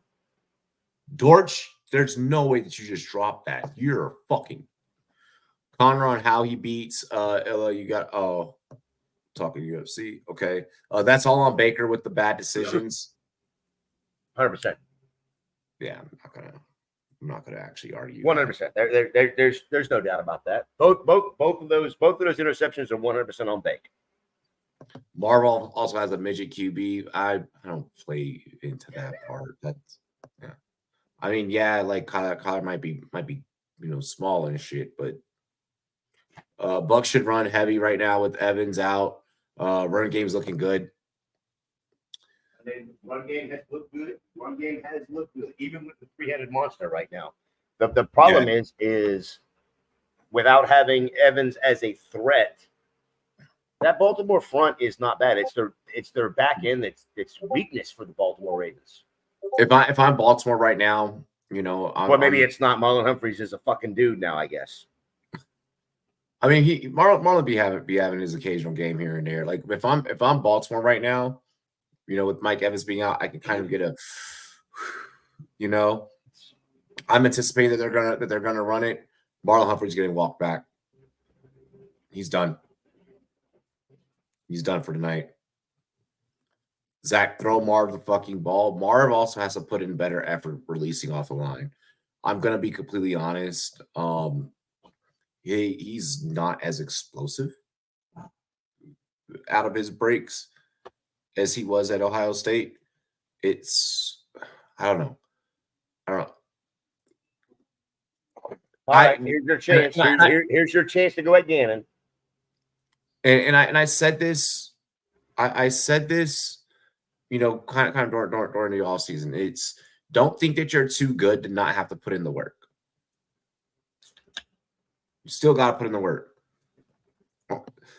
He's also getting covered by that linebacker. That linebacker is also shutting him the fuck down. It has him in a seatbelt right now. Chargers defense, we know that this is a damn good defense. One thing that they have always had, that they can pride themselves on, is that. And it's not just a linebacker over there, because Derwin James is also over the top, waiting for that linebacker. Hey, something doesn't go right. Don't worry, buddy. I got this. Yeah, there's a big ass holding. Okay, you got flags. Imagine Adams getting smacked by the Steelers back-to-back games. What's going to be Rodgers and Adams' next excuse? It's not even Adams that's making the excuses. That's Aaron Rodgers. I have a lot of issues with the way that Aaron Rodgers has handled his tenure as a Jet this year. He is not accountable. Aaron Rodgers is the problem. 100%. Don't let his mouth and try to blame the world on anything else. It is Aaron Rodgers 100%. Rodgers got a man fired that probably didn't need to be fired. I'll keep that real. Especially after the showing that just got put out last week or this week.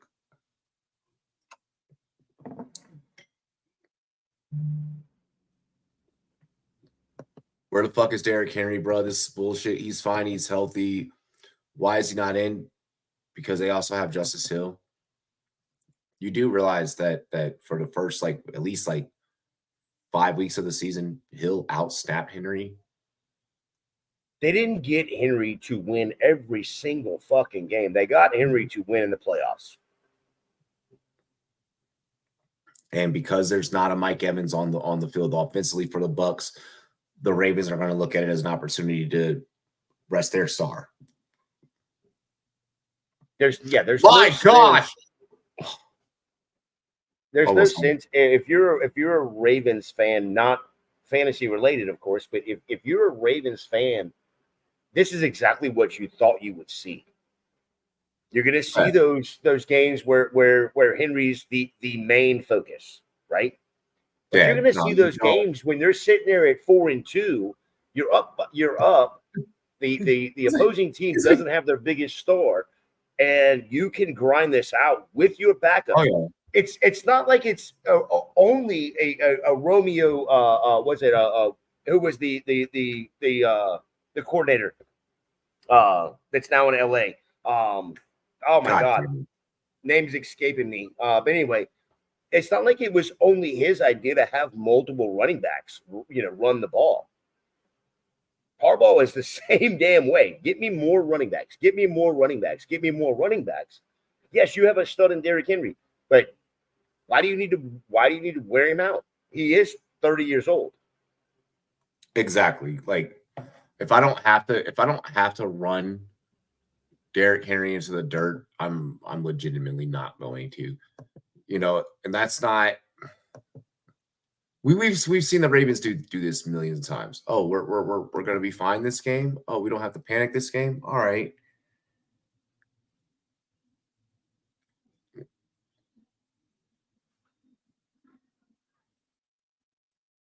You don't want to run versus Tampa Bay. That is also true. Yeah, Vita Vea is a dude. Exactly.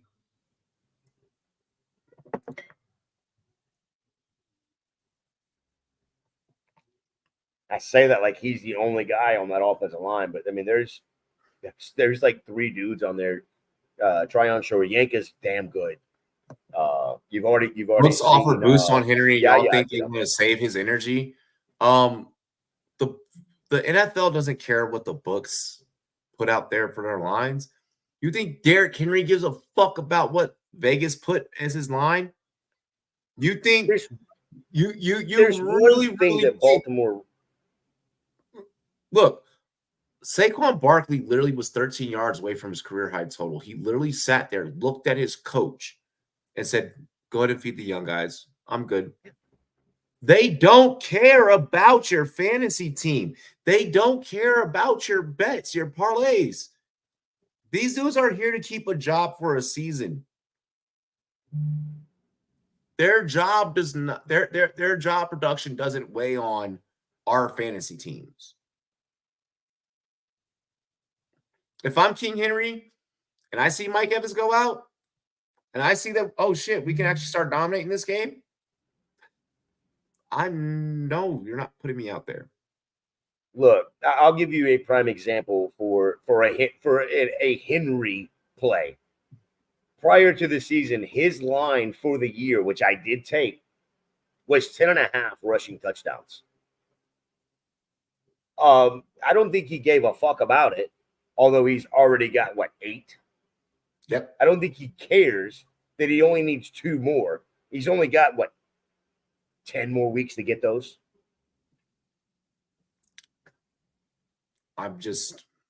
Like I said, don't shoot the messenger. It is what it is. They were And inside do me the a 10 favor. multiple Do me a times. favor. Do They me were a not huge inside the 10 favor. multiple times. Hold on, wait. Let me correct this. They were not inside the 10 multiple times. They were inside the 10 maybe 3 times tonight, and on 2 of those possessions, they fucking scored. Well, they did score, and then it got called for a penalty. And then they threw a pass to Mark Andrews. But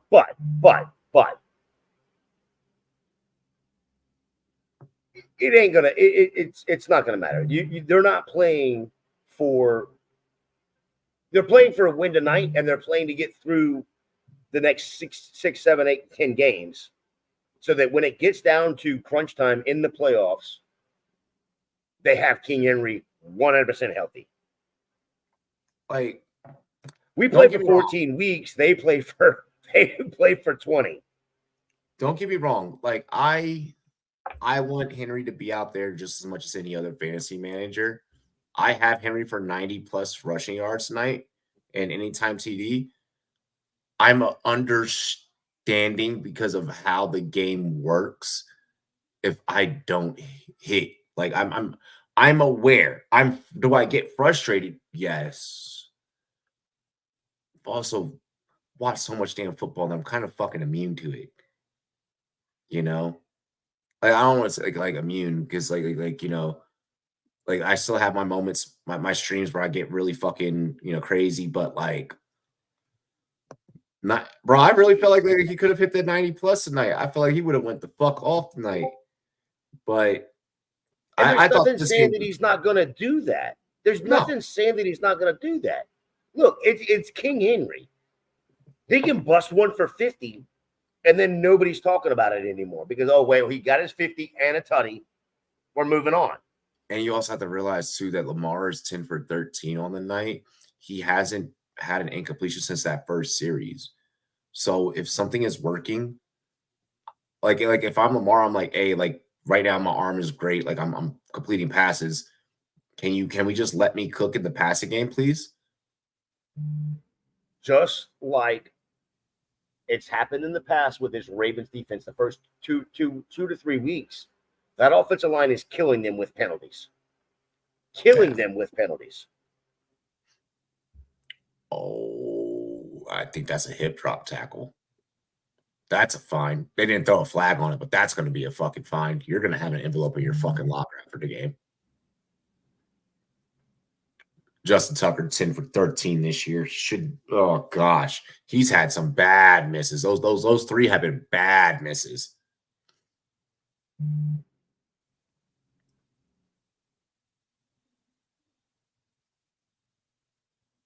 Beat this case like John, got he? Gator, do you mind holding it down really quick while I take a restroom break? Hurry up. It ain't that long. No, it's not. 17-10 for the Baltimore Ravens Bucks game. Wow. Bucks got injuries tonight. Of course, Mike Evans out with a hamstring, but Tyreek Smith, the rookie corner, is out with a concussion. So not good, Bob, as they say. Kickoff for the Ravens goes through the end zone. Bucks will receive the ball on the 30, start on the 30. The game of the night, though, powerful. Lighting the scoreboard up 0-0. The LA Chargers and Arizona Cardinals. 13-10 left in the second quarter there. Chargers got the ball first in 10. Bucks are going to take it to halftime. So 17-10 at the half in Tampa.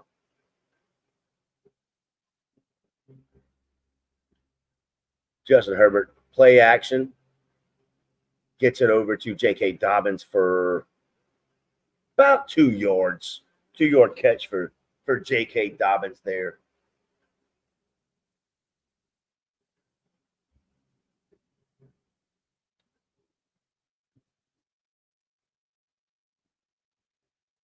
Yeah, Bucks were up 10-0, and Baltimore 17 unanswered for them. So cool. I have to go get my Bucks flag and start. I may have to change here at halftime. I have to change my drawers, change my shorts, shirt.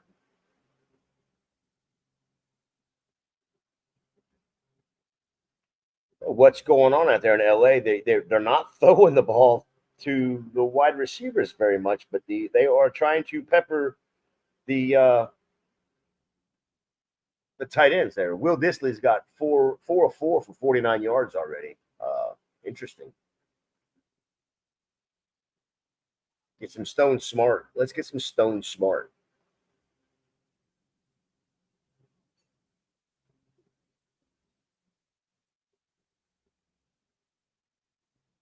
Arizona looking like they're going to bring the blitz 6 on the line. They drop 2. Herbert tosses it out. Great defensive play, batting it away. Again, targeting the tight end there with Herbert. 4th and 9 for the Chargers. Ooh. Okay. Manningcast second half guest. I don't want you to leave us, but the Manningcast second half guest. Guess who they got? Besides Ed Reed, Hansen, Scott Hansen. Yeah, they got 7 Scotty. hours of commercial free flow. Yeah, I know. I wanted to switch over there, just like throw them a view, just like even if I do it for like a couple of seconds, I might do it because like Hansen's always like show. Like I remember when I first started doing Roam Zone, it was like I like this. Like the tweet came out, a little subliminal tweet. It was like I like that other people are doing it, and I was like, I know who you're talking about. Yeah, because we're the only ones who do it. We're the only ones who do it. So wow, what a kick by kicker by Dicker the kicker. Or is that Dicker or is that Cardi? No, that was Dicker the kicker. Yep. Okay. Yep. I thought that was Cardi. Always down for a Cardi party. Yeah. Okay. Yeah. It was Dicker. It was Dicker. I'm looking right now to see it. I know it was over 50 yards, so did not see the actual number on that, but yeah. Cameron Dicker for a field goal there. 3-0 Charges. I have 10:30 on my clock for the second half to start back for all right, what do you got? What do you got right now? 10:25. So if you want to take your break, you can. 9:45. So yeah, I'll see you back in about the next 9. All right, sounds good. Yep. Making sure that we get everyone taken care of, making sure we get everyone good. Shout out to the Chargers getting up on the board. Good job. Good stuff.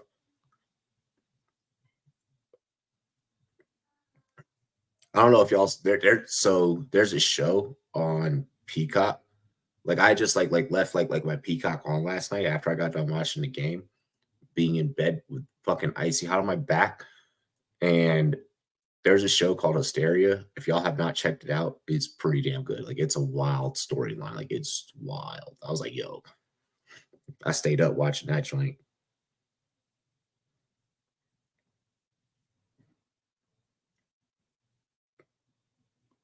So they're replaying the Jalen Reagor. All right, so they replayed it, and okay, and it didn't look like he was completely out of bounds. Like it didn't look like he was like fully out yet.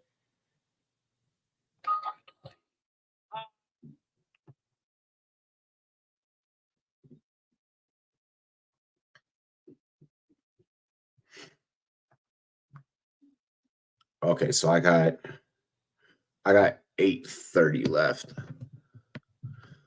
So why is it that on my phone the game is faster? All right, let me grab my charger then. My play-by-play is faster on my phone. But I'm using ESPN Plus for both.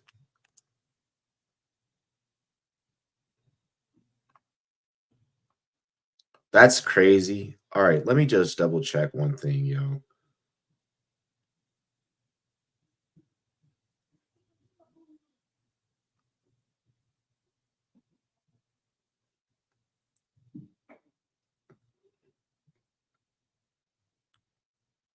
That's weird. All right, fine. Be that way then.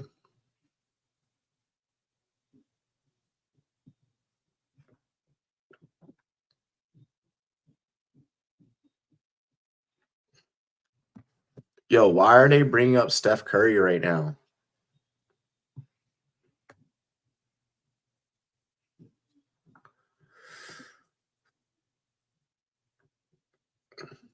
Because of the opener against the Trailblazers, which they're probably going to smack Portland.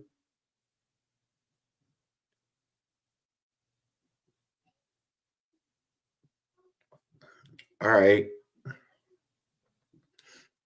Bro, they should never even put Klay Thompson in the fucking montage. What are we doing? What is going on?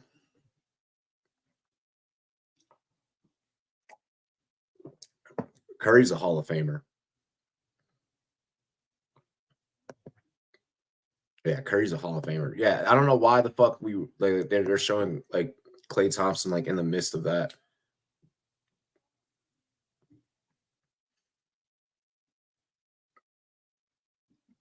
All right, I have 650 left. I'm gonna check in here on the Chargers. Murray getting that one to Marvin Harrison Jr. for progress. For fucking progress.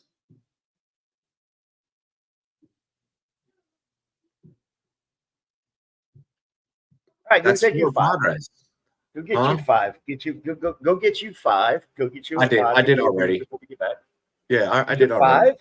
Okay. But while you were gone, I was able to sync up with you on Baltimore. I was hearing everything you were saying. Yeah. I don't think you're going to be synced up with me, to be quite honest with me, though. So my ESPN Plus on my phone is ahead. I'm at 520 right now. Are you on ESPN Plus as well? No, not for the Bucks game. Not for the Bucks game. Okay. Kyler. Oh, James Conner just fumbled. No, for the Bucks game, I'm actually on ABC, and it's a local, so I'm way ahead. Like I'm at 5 minutes right now. Okay, yeah. All right, yep. I'm at 5:35. Okay. Yeah, 9:40 or so on the. Yep, you're getting the local feed, which automatically means you're going to be ahead of them. Yeah. Which I knew that. That's the benefit of being on that coast. Being 6-4 in the last 10 Monday Night Football games for the Bucks. I love that. There's a lot of football left. So come on, McBride. There you go. Yes. Oh, that peanut punch was sexy. Goddamn, you're behind on that one too, and I'm on ESPN. I just looked. I'm getting the replay on it. Yeah, but I'm already on the next play. I got 8:50 on the clock. James Conner just takes a fucking pound and then keeps going. Yeah, I'm at 8:40 now. In that game. 8:30. Yeah, 8:35 remaining in that joint.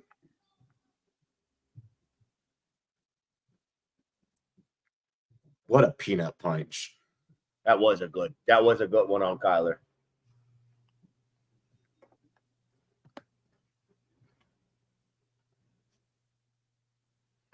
Come on, Bucks, Baltimore.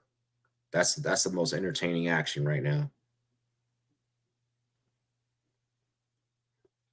I literally just feel like Kyler's doing what he can with what he's being given.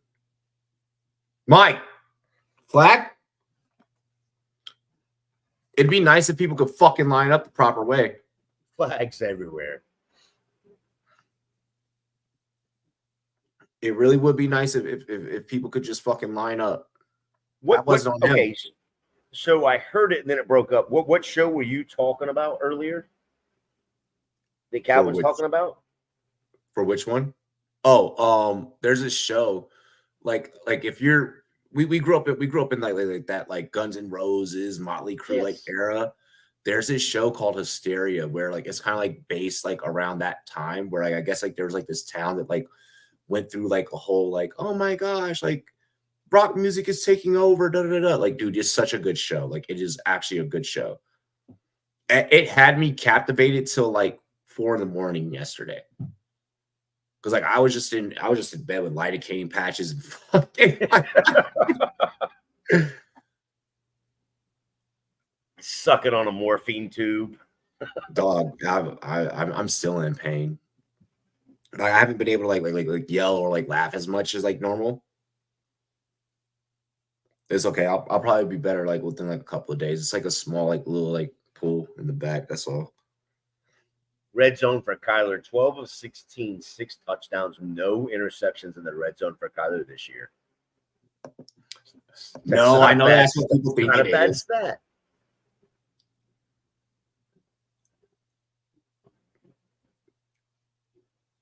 Yeah, there's been a couple shows on Netflix that I've like binged over the last few weeks. Lincoln Lawyer is pretty good.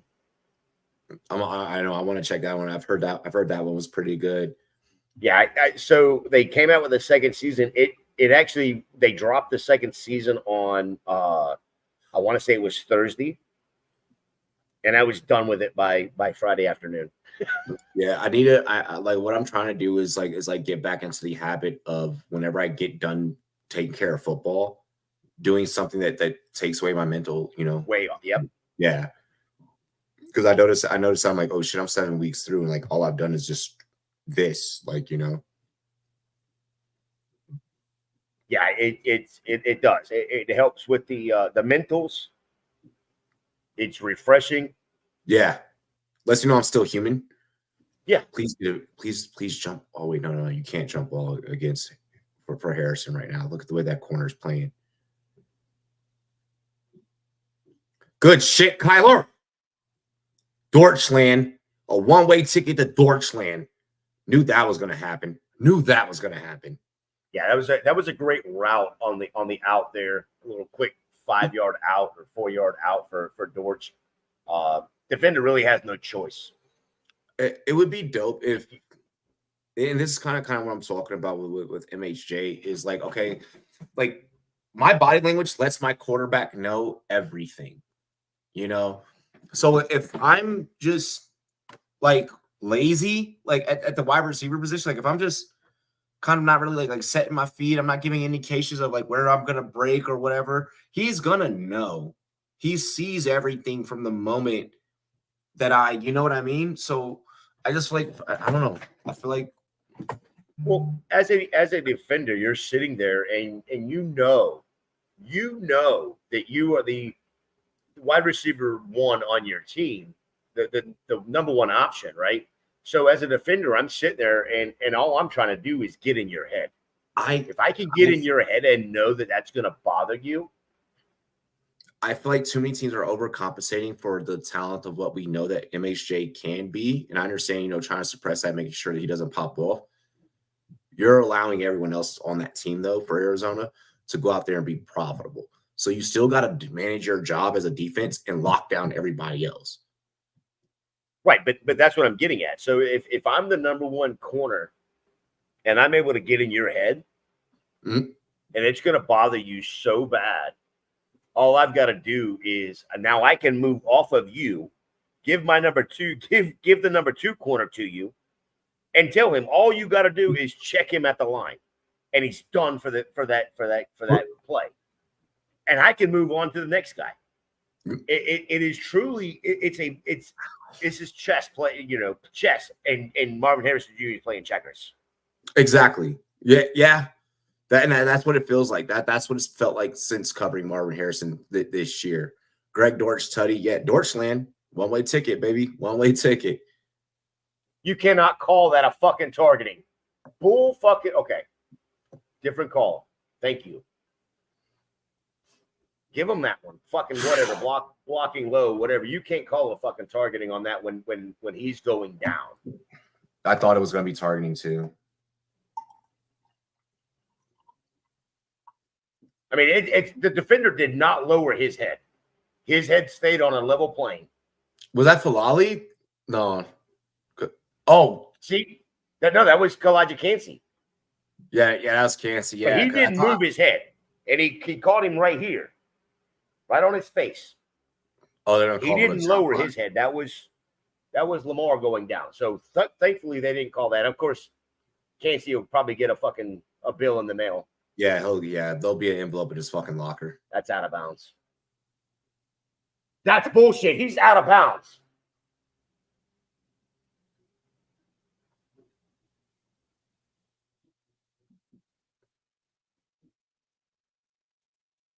Holy fuck, Mark Andrews. How the fuck do you do that? Okay, it's catch. Mark doing circus shit. Yeah, I'm fucking 290 and fucking able to fucking toe tap. He was like, hey, I mean, but to your point earlier in the season, like they're gonna save Mark. It'll eventually be a thing. Oh, come on. Yeah, you gotta get that ball. That Mark toe tap was fucking vicious. He hit the That was sick. Give Mark Andrews a lot of credit because that was a sick toe tap. That's their DK. Take a lesson or two. Take a lesson or two. Right.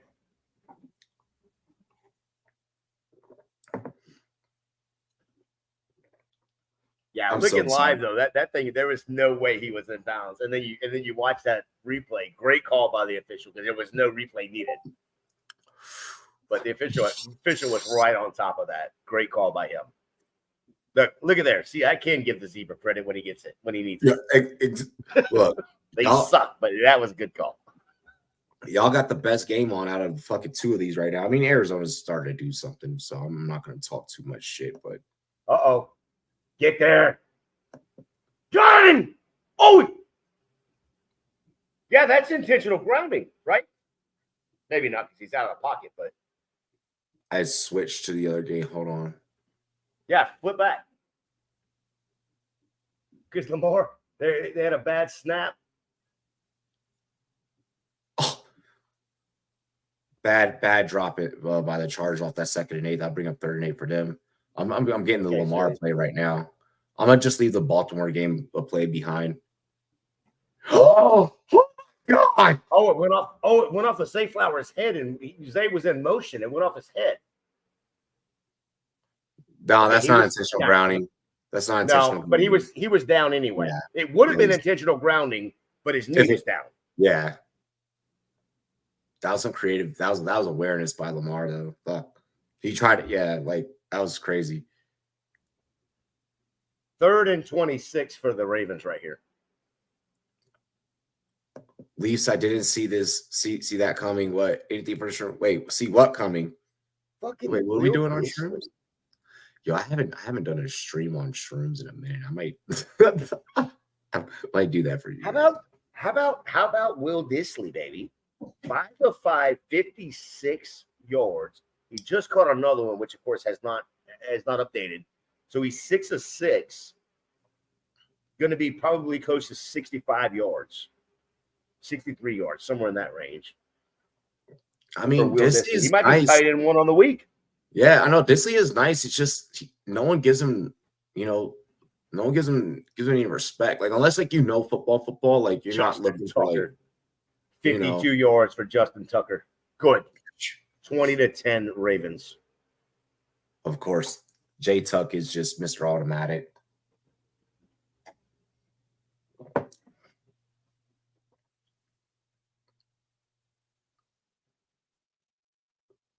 Dortch is back to return, and then that game will go into commercial. Bucks game's in commercial right now. You know what Saturday is, buddy? What? Speaking of Will Dissly and Mark Andrews, it is National Tight End Day Saturday. Oh, it is. It is. You know what? You want to go to Nashville and hang out with like all of the tight ends that get together? Bro, I wish. I fucking wish. Oh my gosh. Bro, because all right, so have you seen the media days for National Tight End Day? Like they make it like a whole thing. No, I haven't seen it. All the podcasts, like pretty much not all the podcasts, but like all like the ones like they really go out there. Like Kittle like invites all of them out there. So like, part of my take will be out there. Busting with the Boys will be out there. Like anyone that's in that realm, They don't invite like the boring ass podcast. So like Eisen doesn't get invited to that shit. Like it's all like the edgy ones like us. Like so I would love that. I would love that. Well, this is on commercial. I'll be right back. You could, bro. You. Loving the Eli Manning Corona commercial. We'll always love the Eli Manning Corona commercial.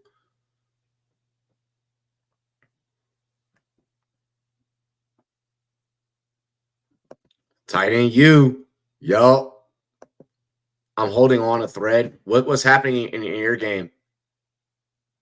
What's happening with your fantasy team? Why are you holding on by a thread? Why is Disley playing like Gronk? I'm dead. I'm dead. Rings of Power, Twilight of the Gods, Chaos, Grotesque, What We Do in the Shadows, Outer Banks. Oh, yeah, Outer Banks is a good one. Outer Banks is a good one. I definitely haven't seen all those shows. I'm gonna be honest. I have not seen all those shows. Outer Banks, I like started watching. The problem is with TV shows with me is that requires commitment. So if it's not something that like I'm just already up, burning some trees, like, relaxing and shit, like I'm not going to lock in like that. It has to be something that I can binge. Like it has to be something I can binge. I can't, if it takes me more than 3 days to watch a show, I can't do it. Sorry, Robbie. The wife walked out here and was on the phone, and I'm like, "What are you doing?" No, you're good. You're good. How's she doing? She's doing good. She's on the phone with her friend and showing off the man cave kind of area. And yeah, of course, I bring up the wall because the chat brought the wall up. And I'm like, "Oh, the chat loves your wall." And like, "Oh, you didn't move." I'm surprised. She says, "I'm surprised you didn't bring everything to that side to have the gator wall." And I say, "Well, yeah, it's just easier because I have a bar. I built a bar right here, so it's easier to have everything here." Look, everything's in the way. Exactly. Yeah, the chat knows us. They already know what we're on. Killing us. I do need to watch the Menendez. Marlon Humphreys. Marlon Humphreys is out. Thank God. At least he won't be fucking making another pick. Definitely not watching. Yeah, you've deserved a holiday, Marlon. Yeah, you earned your paycheck for the year. I do need to watch Penguin. I heard Penguin is amazing, and Colin Farrell is one of my favorite actors too. So like, I really do need to give that joint a chance. Especially me being a huge Batman fan. I haven't seen that one yet either. Everyone says it's really good. Everyone says it's really, really, really good. Okay. Which is weird because the Penguin's the worst villain in Batman. Like he's whack.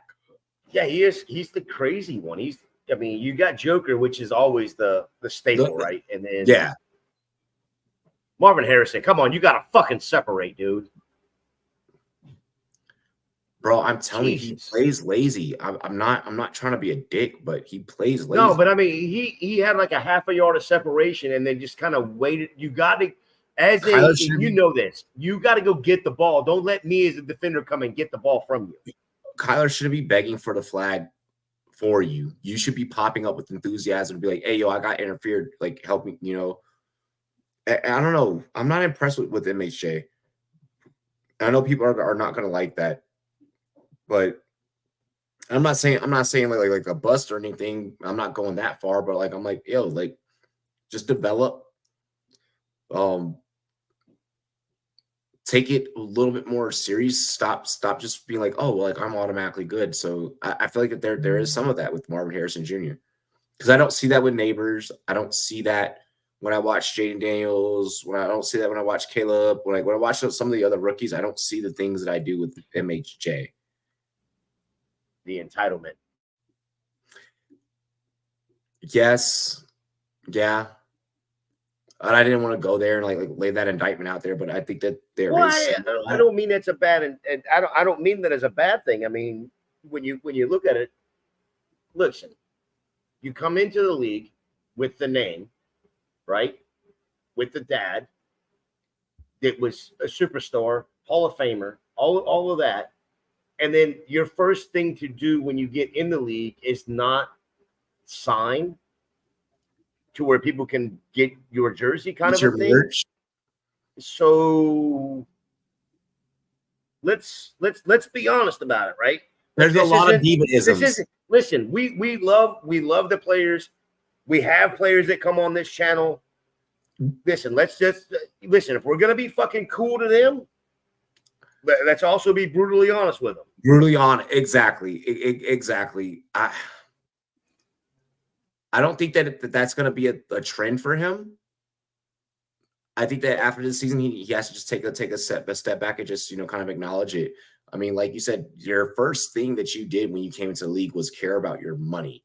It wasn't about getting on the field with your teammates. There's guys that are not doing as good as he is. I watched Keon Coleman this weekend point out Cooper's route so that Cooper could get his first touchdown as a Bill. I like seeing you're a teammate. You're here for the team. You're here to win games. You get that second and third contract, you have rings. Mm-hmm. You have trophies in the case. Are you about to punt? Oh! 55-yarder, he just missed it. God damn it. It off the fucking upright, dude. I think if y'all had to visit this team again in the dance, y'all could do it.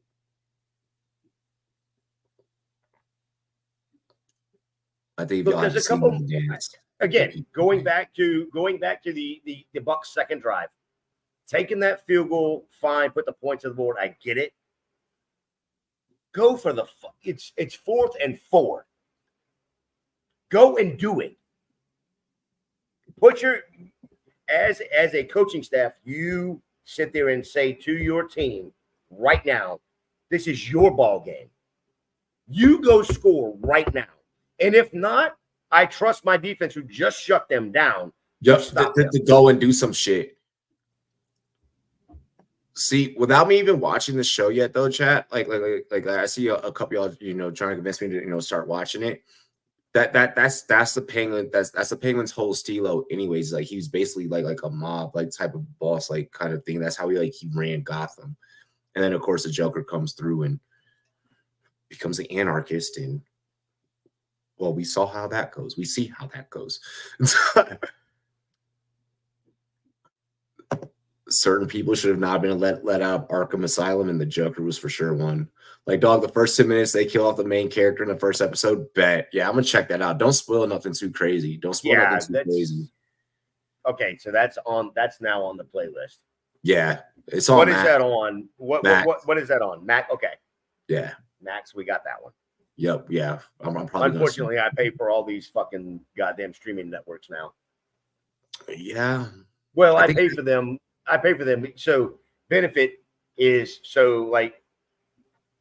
because I have AT&T fiber, Max is included in that. And then because we have Verizon as our phones, so we have all the Disney Plus, ESPN Plus, Hulu, normal Hulu. We don't have the Hulu Plus.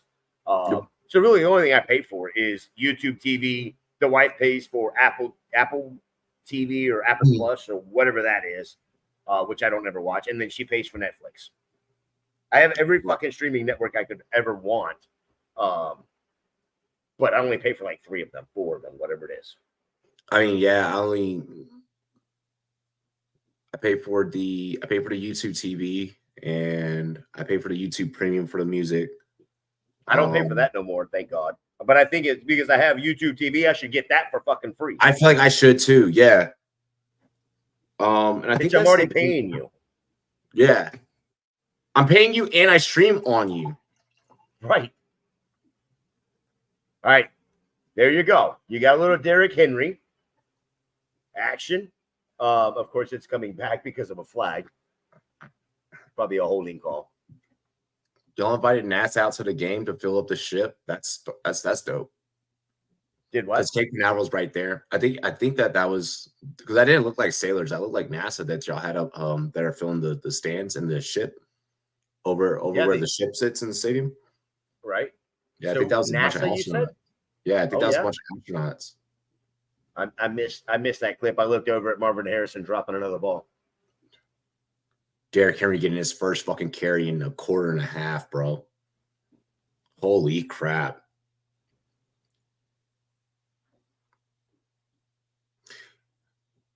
The boys is dope. The boys is dope. That's on Amazon. Haven't seen that one yet. It's dope. It's Is it? Yeah, it's more of like along lines like the way this written is more along lines of like what our generation enjoyed. Yeah, there's some crazy shit in that show. I was real big into Ozark, and then of course they had their hiatus. Yeah. That was fucking wild. You want a good one? Oh my god, what is Ozark is dope. now? Well, Ozark is so dope. It was on TNT, and then they moved it to Amazon. That's why you don't pass to a fullback. You know, I mean, there's better positions that have fucking hands.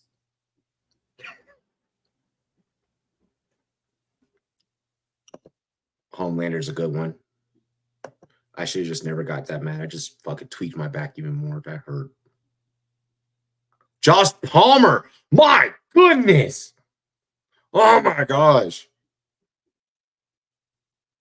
1:15 in the second quarter for the Chargers.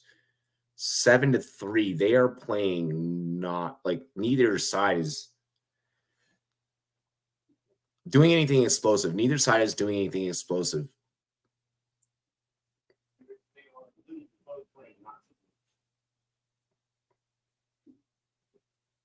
Both the Cardinals and the Chargers are playing not to lose.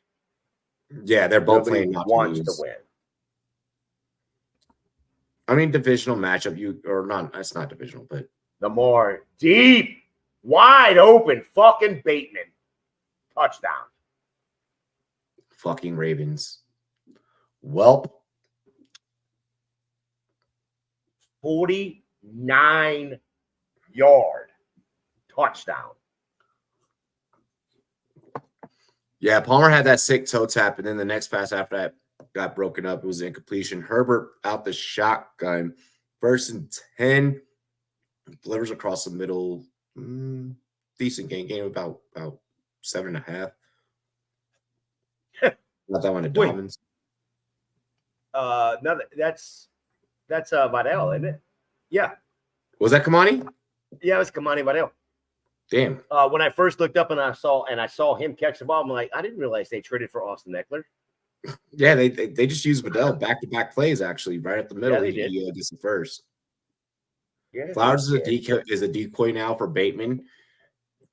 Bateman can only function with a more explosive wide receiver like Zay Flowers in order for him to be productive. So, yeah, that one's gonna hurt.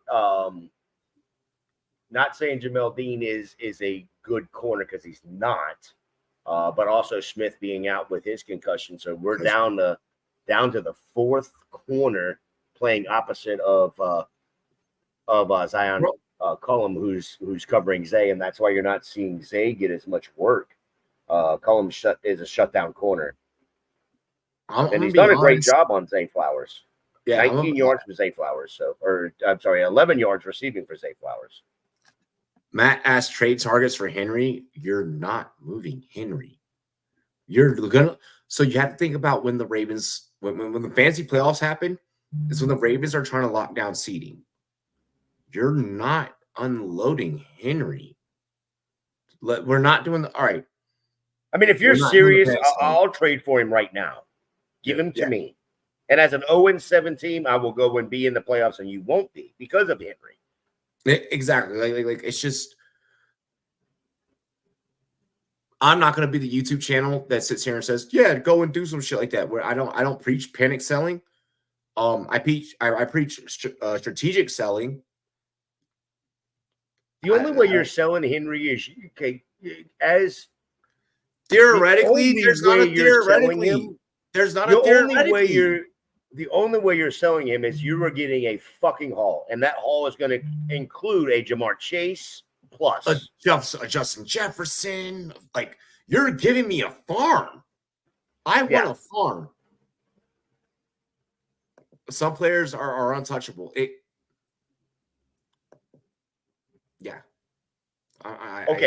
So I'll answer your last question. Somebody that's on his level right now would be like a Saquon Barkley. Okay, yes. Justin Jefferson, Jamar Chase. those types. I'm not Players saying that go no one is trading getting for rid of. Barkley because of this. They're equals, right? But if you need to move him and go get a wide receiver, that's where I would be looking to move. And I'd only be moving him for a Jamar Chase, a Justin Jefferson, those top end. And I would still, and as the They're Henry giving you a owner, bench piece. I would be wanting Chase plus. Yep. Saquon or Kyron. I mean, yeah, yes, but even still, like, why am I going to? I would want more. I want more. Yeah, I want more. Like, I don't think that there's a 1-for-1 for Henry in any universe.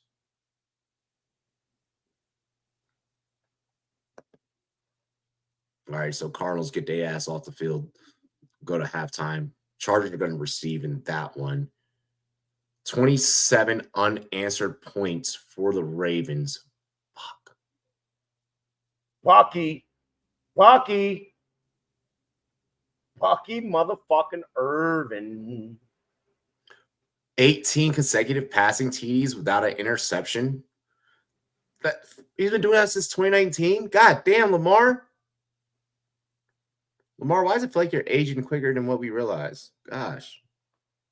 He's been in the league for a hot minute. He's only 27, dude. He's got 6 years minimum of this production. Let's go, Baker. Oh my. Yep, I just saw the Bucky play. Bucky made a whole lot of nothing into a fuck ton of something. Oh my gosh. And then gets hit in the backfield because we can't fucking block. Yeah, Bucky Irvin, 5 carries for 19 yards, but he's 3 for 3 in the passing game for 54. I'll be honest. I don't like the Bucks with the three-headed backfield. I don't. I like the 1-2 punch. Yeah, and we haven't seen a ton of Sean Tucker tonight, although he's gotten 5 carries for 30 yards. Here's the point, though, for me as a Buck fan. I'm sitting here looking at it, and I'm like, Bucky Irvin, 6 carries, 17 yards. Okay, not great on the ground, but he's explosive as hell. It could be the next damn touch he gets. He can go for 60. All right. You're not going to be able to say that with Rachaad White. Rachaad White's game is in the receiving game, where Rachaad White is 3 for 3, but Bucky Irvin is also 3 for 3. Touches. They don't give Bucky enough touches, though. Oh, I agree. They're getting about 50% each there, but Sean Tucker is getting a little bit into the mix in the rushing game. But if you were to take Rachaad White and just move him back and let Sean Tucker take over the rushing side of things, throw Bucky in there for these third downs where you have he's Rachaad White but better. You just had a receiver save you on a fuck Jalen McMillan. If Jalen McMillan doesn't bat that away, Wiggins might pick that. Doesn't matter. It doesn't matter. The next play is fucking bullshit anyway. I'm over this shit. Robbie, I'm gone. I'm out. I'm closing everything. All good, all good. I drafted White, picked up Bucky in week 2. Been starting Bucky since in redraft. Nice.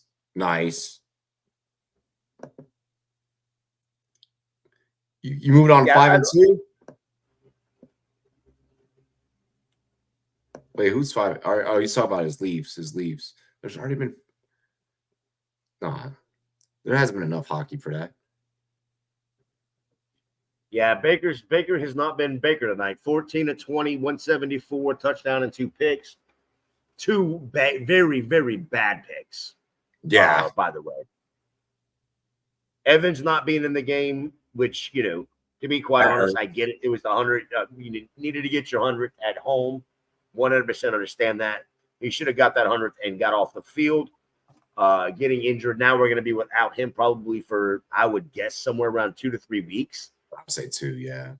Yeah. It's going to be rough for the next couple of weeks for Tampa. This was a and the game's not done by no means, but this is a game that the Bucks maybe not needed to win, but could have put their foot on the throats of the NFC South knowing you got Couldn't Atlanta easily. next week, and then you're paying Kansas City and it's San Francisco, and we saw what they both have offensively. The next two, two of the next 3 weeks, and then you get your bye and get rested. I would be willing to bet that Evans is not going to be back until week 12 against the Giants. But this is the thing, though. This is the thing. You win this game tonight, you battle, even if you go 1-1 with Kansas City and San Francisco, you're now sitting at what, 6-5, somewhere in that range. Then you get your bye, and then you get the Giants, Carolina, Vegas. You'll win those. The Chargers, and Win fucking Dallas, and then Carolina again, and then New Orleans again. You could potentially. Now you're talking about a team that is winning the NFC South and walking away with it. You'll probably bench your starters against New Orleans, which means you maybe catch that L. But I don't know. New Orleans is bad. I don't. Well, I mean, I'm just saying, but even still, I don't think that that L won't influence anything. I think that it'll just be best from a strategic standpoint. Just be rest everybody, But that's also me looking at football. Right, correct. I know people are not going to be happy about me saying that take, but it is what it is.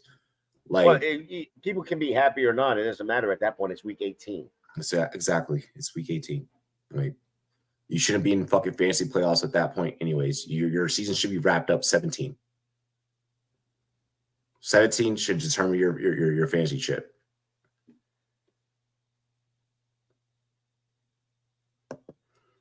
Frozen Frenzy is back.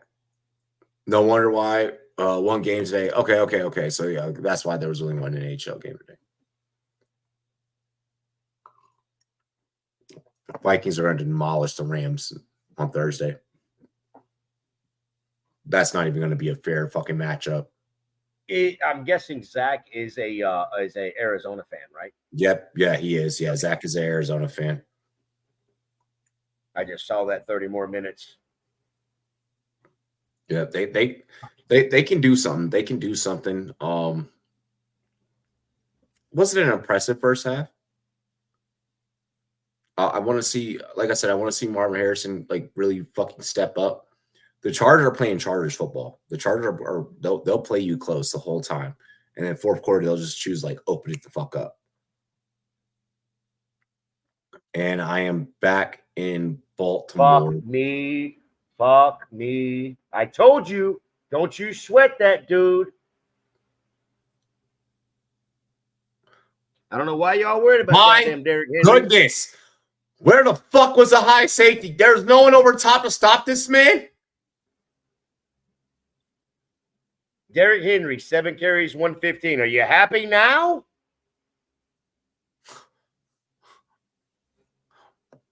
Hold up. Bust it wide open, and I told her bring it back. Bust it wide. Yo, Derrick Henry fucking. Did I not just say that Henry can go for a 50 burger and y'all will be fine? Oh, now we're good. Now we're fine. Now we're not. Hey, can we fire this dude? Where's Matt at? Where's Matt? How much where are you trading him to now? Oh my God. 8 rushes, 118, 14.8 average. Yes, I get it. Okay, it's fine. 50 plus yards on one play. It still counts. It's still Derrick Henry. My gosh. Rushes of 50 plus yards, most in the NFL with 18. Washed. He's fucking washed. Yeah. And talks for Kamara because I didn't like Harbaugh's answer. Trade him. Trade him straight up. Trade him straight up. No, you're not getting Henry for Kamara. Fuck it. Let's go. You're not getting rid of Derrick Henry. Knock it off. You're damn sure not picking up Alvin Kamara, who may not be in a Saints uniform or even be in the NFL much longer. You're definitely not doing that. Henry for Alvin Kamara is fucking preposterous. You don't worry about Henry. Henry's going to be Henry.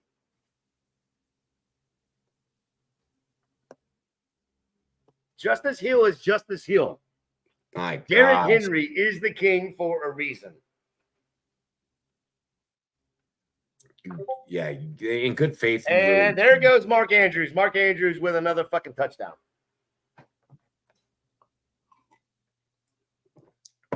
The Ravens literally do not care. I hate this fucking game, Robbie. I fucking hate this game. I hate this fucking game. If I didn't tell you before, I hate this fucking game. I'm sorry. I'm so sorry, bro. You made me do this, Robbie. I didn't say just Kamara. You're not moving Henry. If they're, bro, you're literally not. You're not moving Henry. The only way you're moving Henry is if you're like 0-7. Who is? You know what? Move Henry for Isaiah Likely. That seems like a good one right now. It's just you can't. In good faith, you can't do it. You're not going to be happy. I mean, he's not happy with Henry. He doesn't play anything until the fourth quarter. He doesn't do anything until the fourth quarter. At least Kamara doesn't do anything for the game. Give me my points. Give me my championships. Derrick Henry is going to win me a fantasy. Derrick Henry is going to win you a fantasy football championship. This is, but listen, this tonight is the epitome of Mark Andrews, right? Like, we were ready to bury this dude. Like, literally put him in the ground 6 feet under, and if we can dig the hole deeper, we dig it deeper. And then look, last week get the touchdown. This week, oh, fuck it, we'll do 2. Why not? Yep, Mark Andrews is back. Mark Andrews is back. I'm not buying, but no, I mean, but you're not selling. 4 of 5, no. 41 yards, 2 touchdowns. 2.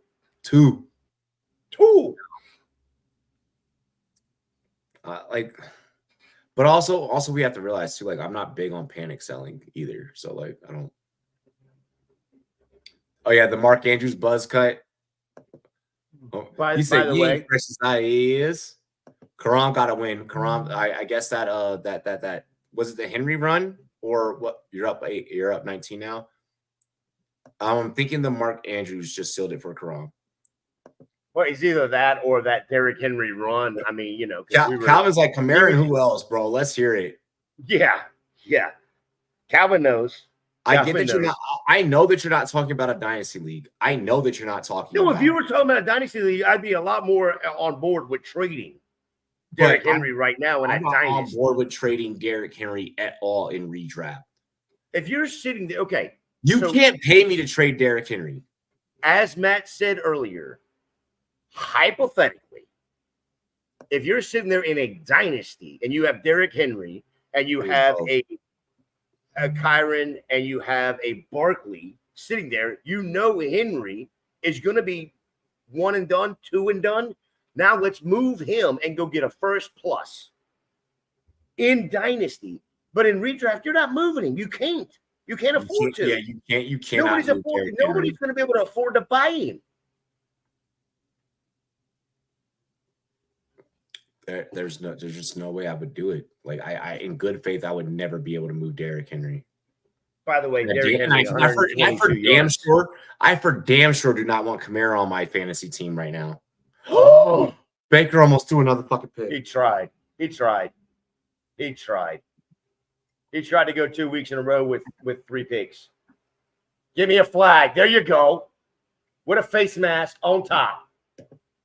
Mixing this into the chat. I running. All right. My philosophy with running backs, with top end running backs right now, there are that top 8 for me, at least I'll say top 8. I'll narrow it down to top 8. I won't say top 10. That top 8 for me, if you're offering to get one of them off my team, you better be selling the farm, bro. Straight up. He enter the chat all he wants to. He's still not a top 10 running back. No, yeah.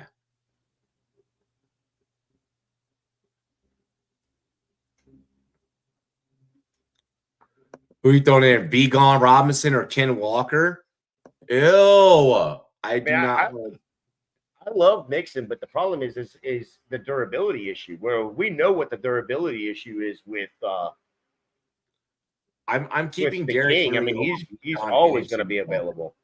Yeah, Should be a flag there for offsides. Doesn't matter. Are they gonna hit the face mask on Baker?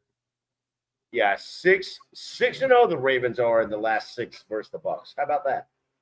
Yeah, well, I mean, Ravens at this rate may not lose another game for like Oh, I wouldn't say that yet. I wouldn't say that yet. They still got to play Cincinnati again, if not twice.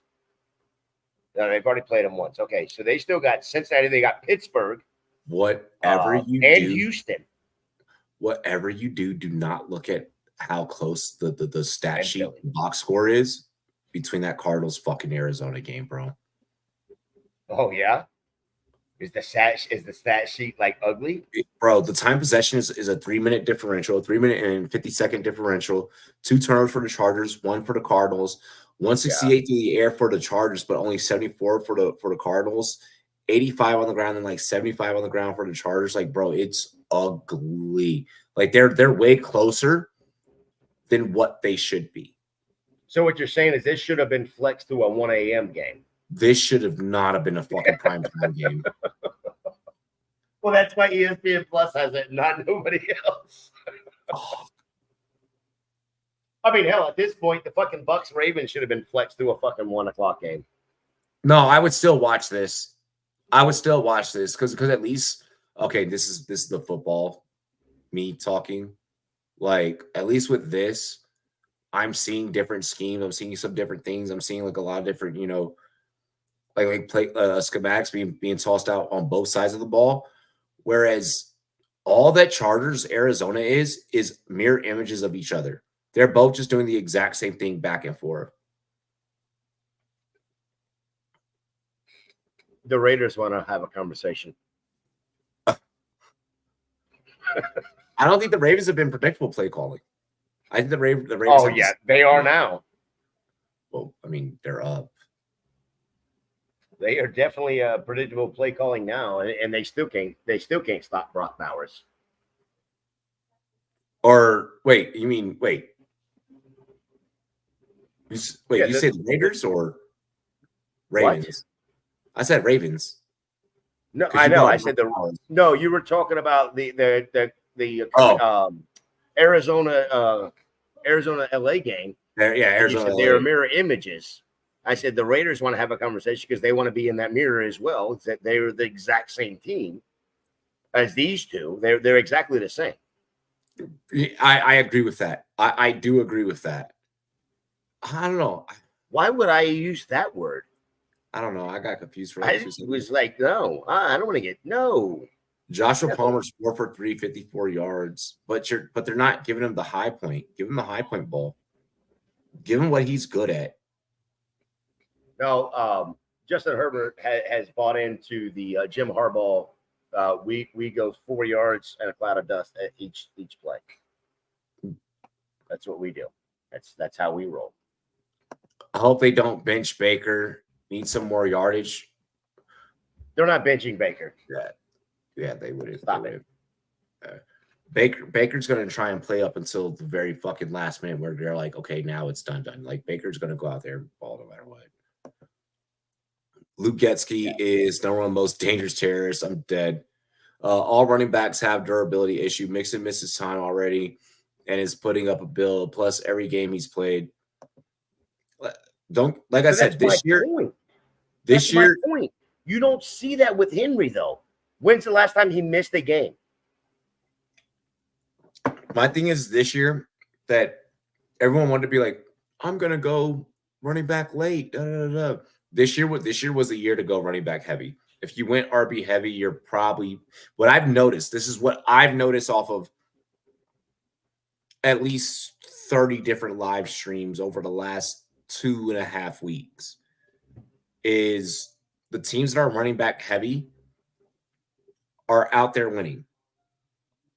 The teams that try to lean more on like the wide receivers, they're usually ending up with like they're heavy, but they end up with like a Tyreek Hill or whatever the case where it's not working out for them. and they're not being as profitable. If you have, because of the injuries, especially in the running back market, if you've been able to swap one or the other, boom, week in, week out, you're probably above 500. I think the issue to me is the It's teams trash. that went tight end early. Oh yeah, the teams that went tight end early. If you went tight end early, the Travis Kelce's, the Mark Andrews, those players have burned you, right? You didn't go and get a Brock Bowers for the most part until 7th, 8th round, somewhere in that range. And like the amount of discussions that I've had with in the industry heads, that we work with, everyone was like, this is the year to go tight and heavy, da, da, da, da, da. And then I stayed, riding with what we always do here. And I feel a lot better that I did not tell all of my followers to go out and get tight ends early. Mm-hmm. I feel a lot better about myself. My gosh, Derrick Henry hit 20 some odd fucking miles per hour on that open run. To be that heavy, you're not supposed to move that fast. And he's still, come on, Lamar. Fuck it. I don't even care anymore. Get the yardage I need. Yeah, there we go. Yeah, this became a fantasy game real quick. Oh no, this became a betting game real quick. Yeah, to that too. Yeah. Oh, I need 3 more yards from fucking Lamar. Am I gonna be able to get that? Fuck Herbert's thumb. Zay Flowers fucked me, so screw you, Zay Flowers. I think Herbert's thumb is dislocated. No, he still grabbed. No, he just grabbed the water bottle. He's fine. He's fine. He's fine. I thought it was a thumb on his throwing hand.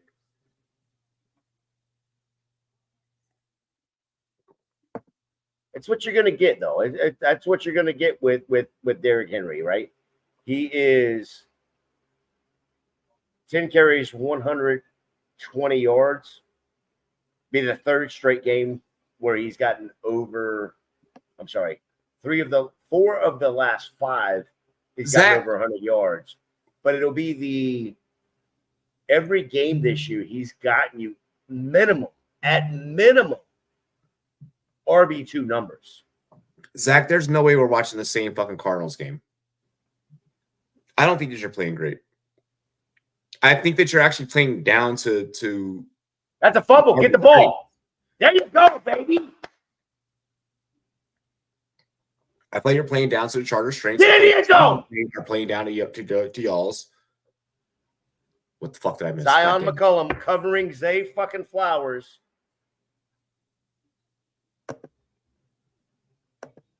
I mean, yeah, your defense is doing well, but you need to put up points. Your defense can also be very good and great. I think this is the weakest AFC we have seen in a very long time. Anyone truly has a chance. This is not the weakest. This is the strongest we've ever seen the AFC in a long time. He's down. He's down. He didn't even have possession. Yeah, he's down by contact, so that's fine. That still gives me hope. Baker can cook another Chris Godwin touchdown right quick. Yeah, they sunflower seeds. Find your sunflower seeds. I'm dead. That's fine though. It's good play by Zon. That wasn't even a catch. That was incomplete. No. It was a backwards pass. Oh yeah, backwards pass.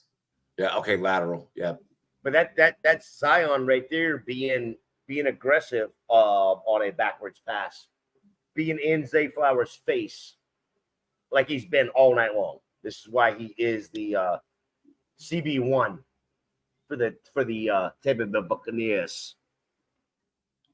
From a player safety standpoint, that's smart eyes by the ref, really good eyes by the ref to see that knee was down. Oh my God, that looked way worse. Way worse. Wait till you see this, Robbie. I really thought this is the epitome of targeting.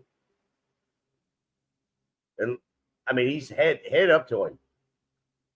That's a defenseless receiver, right to the head, shoulder to the head. I'm waiting for the play. Hold on. The only Zion I know plays for the Pelicans and is overweight. I'm dead.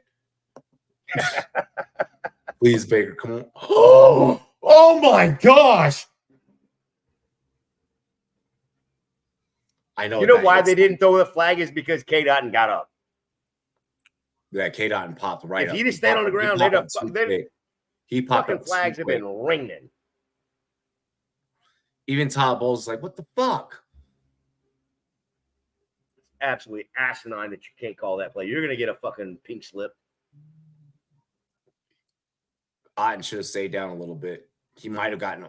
Oh no, that was the shoulder. The shoulder met the helmet. It's a shoulder to helmet. It's still fucking defenseless. It's a defenseless player. Defensive receiver.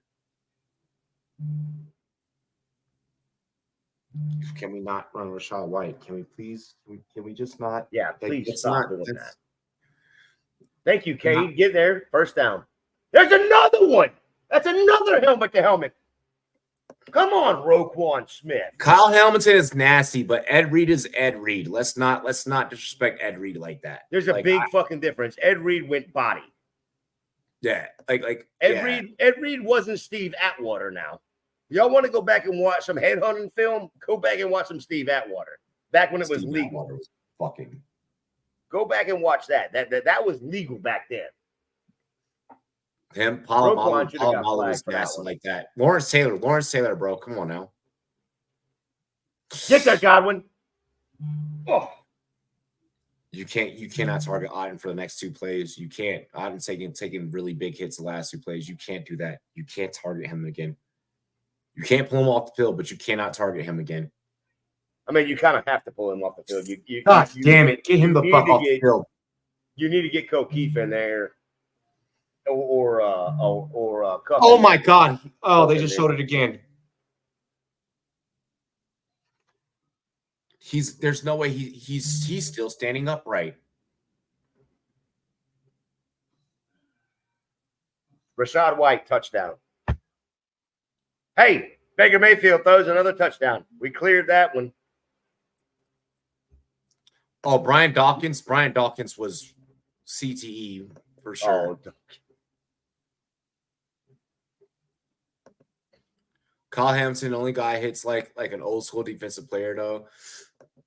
Fred Warner entered the chat. Fred Warner wants to have a talk. If you're not going to give Fred Warner his props, like you're insane right now. Like what Fred Warner is doing defensively this year is unworldly. Yep, I just got the White. Why is it that Rachaad White needs a whole Great Wall of China worth of blockers in order to do that? Why can't just create some space? Like I understand that like the blocking scheme is a scheme, like the offensive play calls, offensive play call. 2-point conversion, good. Sterling I'm with that. Well, he shouldn't even be on the fucking team if they're costing us a game or almost costing us a game last week. At least you got the win secured. Hell yeah. Yeah, my cousin hasn't talked to me all weekend because my cousin Vinny. My cousin Virgil, no, he hasn't talked to me like in 3 days. 2 days, technically, but yeah. All right, so got the Derrick Henry cover of 70. He got 122. Baker just got his second, so we're good there. I need 3 yards from Lamar, which I don't know that we're going to get or not. We'll have to wait and see. I need about another 12 yards from Trey McBride over this next 23 minutes or so. We got this.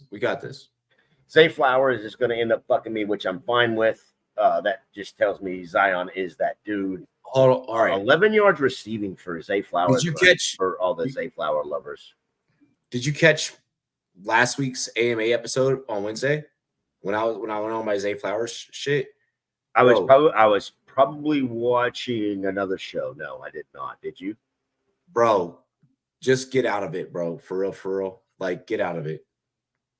There's other players that are probably worth the frustration than what Zay Flowers is right now. Big stop for the Chargers right here. 3rd and 1. Kyler goes under center and tries to sneak it and doesn't get an inch. Give me 1 second. 4th and 1 for the Cardinals. They can never make me hate you, Baker. You should not hate Baker anyways. This man had to deal with Cleveland and Carolina. Come on. Come Right? on, man. This is a Baker Mayfield channel. Be right back. Ow. Oh, it's not Kyler in there. It's not even Kyler in there. Who is that? Oh, that's Clayton Tune. Clayton Tune does not get the 4th and 1. It will be the Chargers' ball. They're about a half yard short. Nice. Yeah, love some Baker. Love some Baker. The attitude, win, lose, draw. That dude is a dude.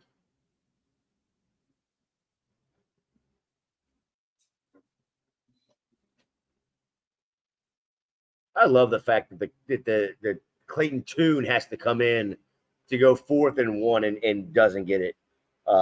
That's crazy.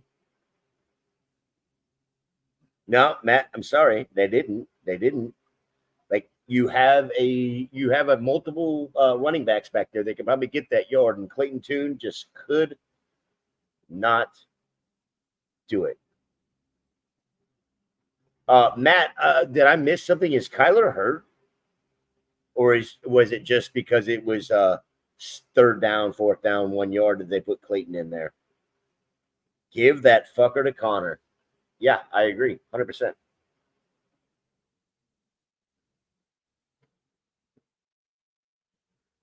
The Looney Tunes.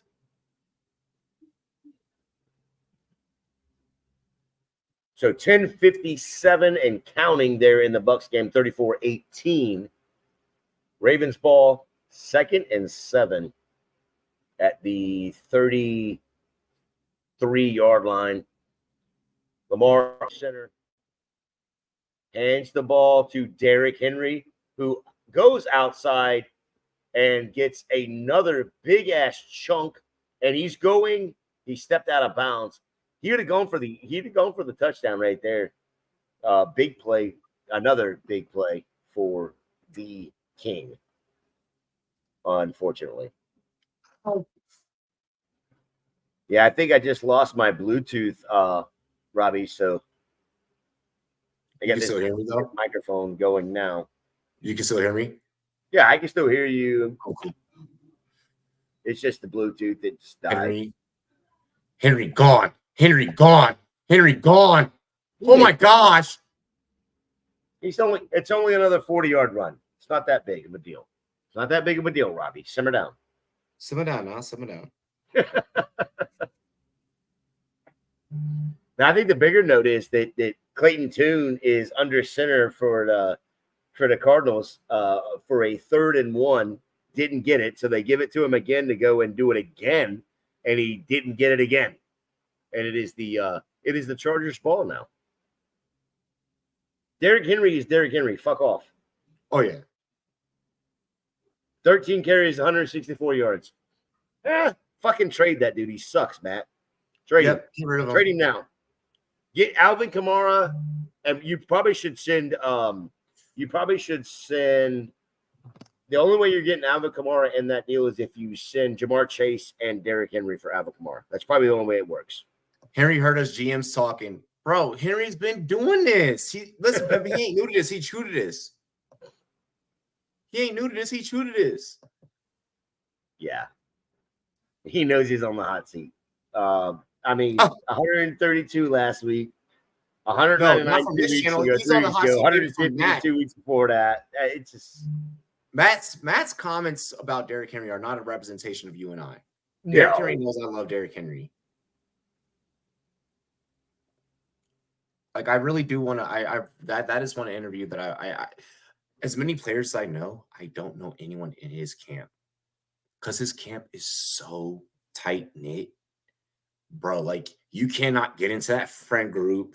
You're not finding uncles. You're not finding aunts. Like, you're not finding that. They keep his personal life. They keep that shit like Fort Knox, bro. Straight up. Like, you know how, like, I can find out shit about like Fred. I can find out shit about Ayuk. Like, I cannot get into the Derrick Henry camp whatsoever. So I just saw the stat, and you'll see it in a minute. Derrick Henry's only 2 touchdowns away from 100. Yeah. I think he tries to punch one in here late, and then my gosh, 10,373 yards. Holy fuck, what a career. On only 2,163 carries. Averaging 4.8 yards per carry. Oh my god. It's better than Rashad White from what I hear. Too soon. Give him time. Look, we had to give Derrick Henry at least like 2 seasons, so we'll be okay. Yeah, he sucks though. He's only, I mean, fuck, 15 carries, 169 yards. That dude sucks, man. Worst career I've ever seen. Worst fucking running back in the history of the NFL. Bring back Emmitt Smith. Fuck this. Give me Cadillac. Listen, I've got it. I know exactly who Matt you're trading for. Cadillac Williams. Oh my gosh. Remember when I thought that Cadillac was going to be the next big thing? My gosh. And touchdown, Derrick Henry. Let's go. Yeah, once he says that one was receiving. It's still weird not seeing him in a Titans uniform all these years. I feel like that this is the uniform he should have been in. I feel like all the records he has, he would have been broken. Matt's having nightmares because he just traded Derrick Henry for fucking Alvin Kamara. Alvin Kamara. Who I think Alvin Kamara needs to sit his ass down somewhere here soon. Just because of the solid offense. You ready for this stat line? Derrick Henry, 15 carries, 169 yards. Do you realize the average running back has to hit 20 to hit that stat line? 1 reception on one target, 13 yards, and a touchdown.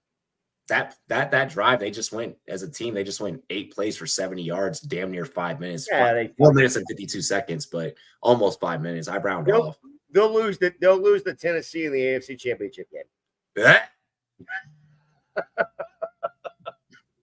with Mason Crosby with Mason Rudolph as the who's doing your scoring settings to where Kamara's the #1 running back on Sleeper right now? Yeah, no, Derrick Henry is the #1 quarterback on Sleeper. Yeah. Saquon Barkley is the #2 on Sleeper. I'll tell you right now where your boy Alvin Kamara stands is like, what is it? That's some Ashton Gentry type of efficiency. Alvin Kamara is RB3. And it's literally because of week 1 and week 2.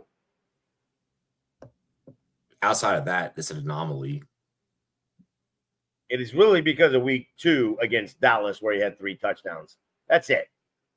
Alvin Kamara, and I'm not saying Alvin Kamara is washed. The Saints offense is washed. But Dallas is so washed that where that game is not as impressive as it could be, as it should be. Like, didn't Micah Parsons go out like 3rd quarter in that game? Was it that game or was it the next? It was the next game. I apologize. It was the next game. You're right.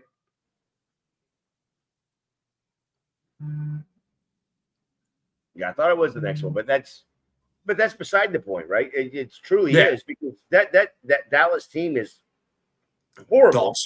Dog shit. And no bullshit. I am not tooting my own horn here. I said this after that game. I'm like, y'all are buying into a fucking fake team, buying into New Orleans. I said it then, and I've repeated it every fucking week since. New Orleans is not that good. Dallas is just that bad. Bad. Exactly. Okay. And we're one of the few YouTube channels, and you can go back, you can watch the tape. We were one of the few YouTube channels that during that time period, during that week, that we were like, yeah, don't do this. Don't do this. And this got brought up when I was doing a TikTok live. There's a follower that watches us on YouTube, but then like also watches us on TikTok. And the homie, he was like, bro, he's like, you guys' perspectives are so different because you're actually watching the games with us. Like we're discussing these things, we're hashing this shit out in the process of it happening, versus being like, oh well, I didn't watch that game, but in this week, Lamar had 5 incompletions, so now all of a sudden, because of that, like I'm out and say, well, did you watch? Did you see how those things develop? I'm just using that as an example, right? But we're one of the few YouTube channels that doesn't. We maintain our overreactions. You know what I mean? Like we don't. What happens for you guys in the chat? Our success as a YouTube channel isn't. It's not predicated necessarily off the views or the likes. Like we love those things. Those things help the algorithm. Our success on what we provide as a service. Oh my God. Off of how we help y'all win. What happened? Wait, did you see this play by K-Dot?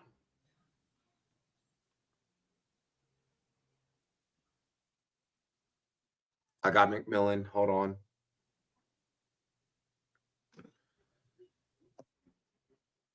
Dallas still finds a way to lose on a bye week. Teams getting fucked in the ass. So gotta shit out other teams I respected. I'm dead. You should be getting it. But the replay, the slow-mo is even better.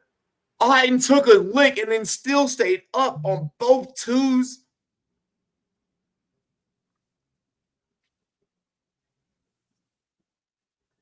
The replay, the slow-mo replay is even better, Robbie. You have to see it. Make sure you're paying attention when they throw the replay up there, because it's phenomenal. They went back to him on the next play too. Yes, and now they're going to show you the replay. DB's hands, off the shoulder, one-handed shoulder catch, helmet, shoulder pad. We use everything but the second hand. We get everything else involved. K-Dot. Oh, Baker with what a strike. Oh, the fact that Baker just threw that under duress. First down. So beautiful. Oh, come on. You got to give him the fucking spot right. You reach the fucking ball out.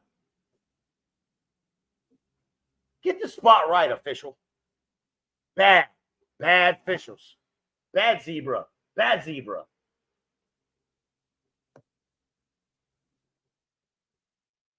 Oh, you are a good zebra. That zebra said, no, zebra, you bad. I moved ball. Bad ref.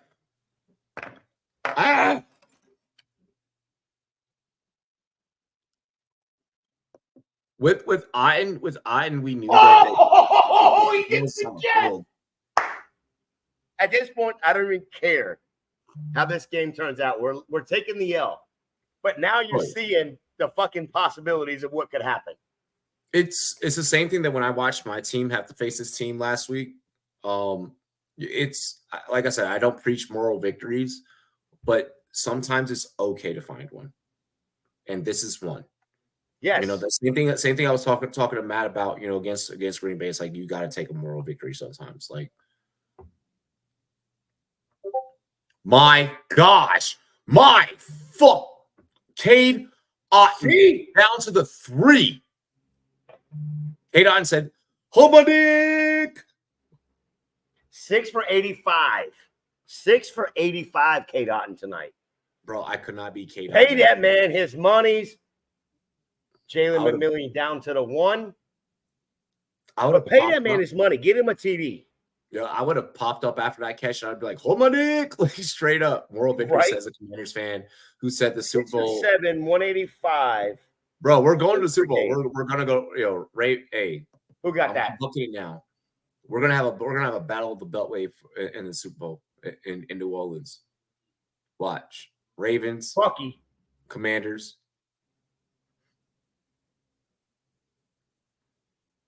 If it's Commanders Bucks in the NFC Championship, Gator and I we're so getting drunk. Oh no. If We're it's being Commanders Bucks, we will be live streaming yeah from the game. Fucked up. We're gonna be live streaming a day before the game and the day of the game. Yeah, we'll be at the game. Yeah, like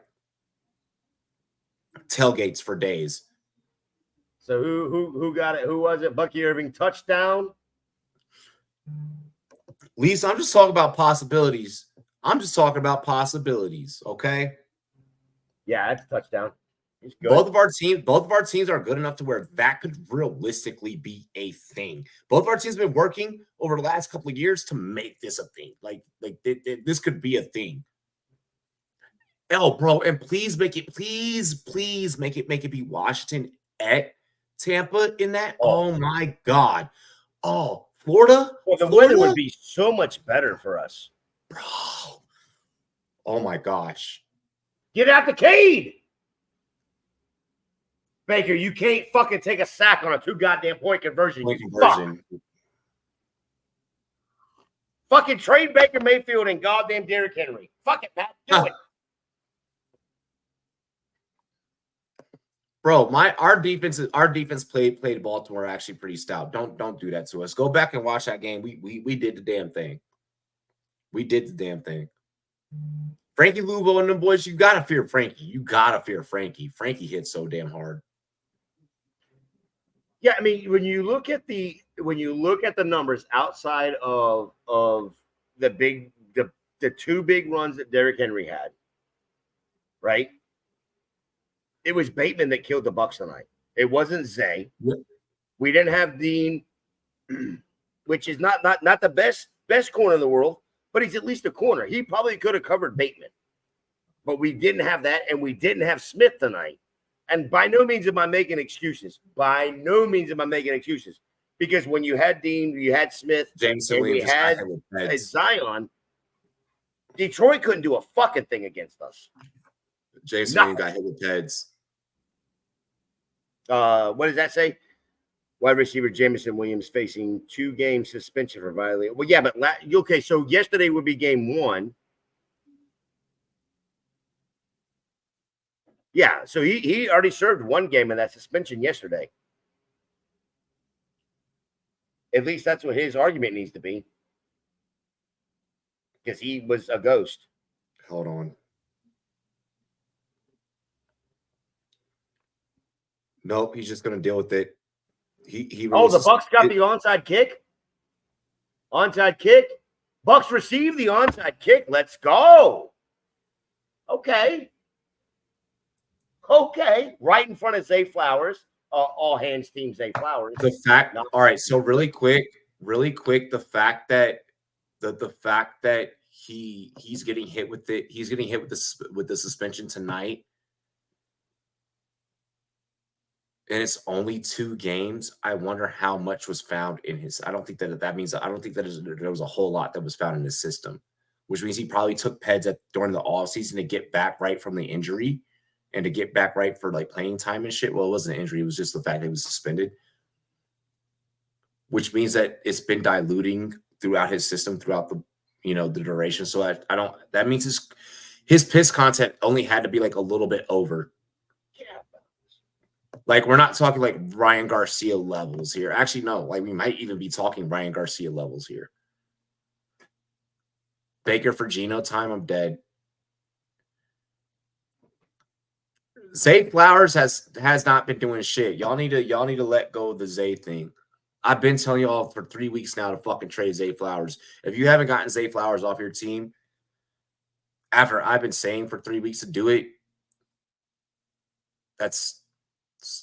bro, like we gotta do better as a community. We gotta do better as a community. He don't even need peds.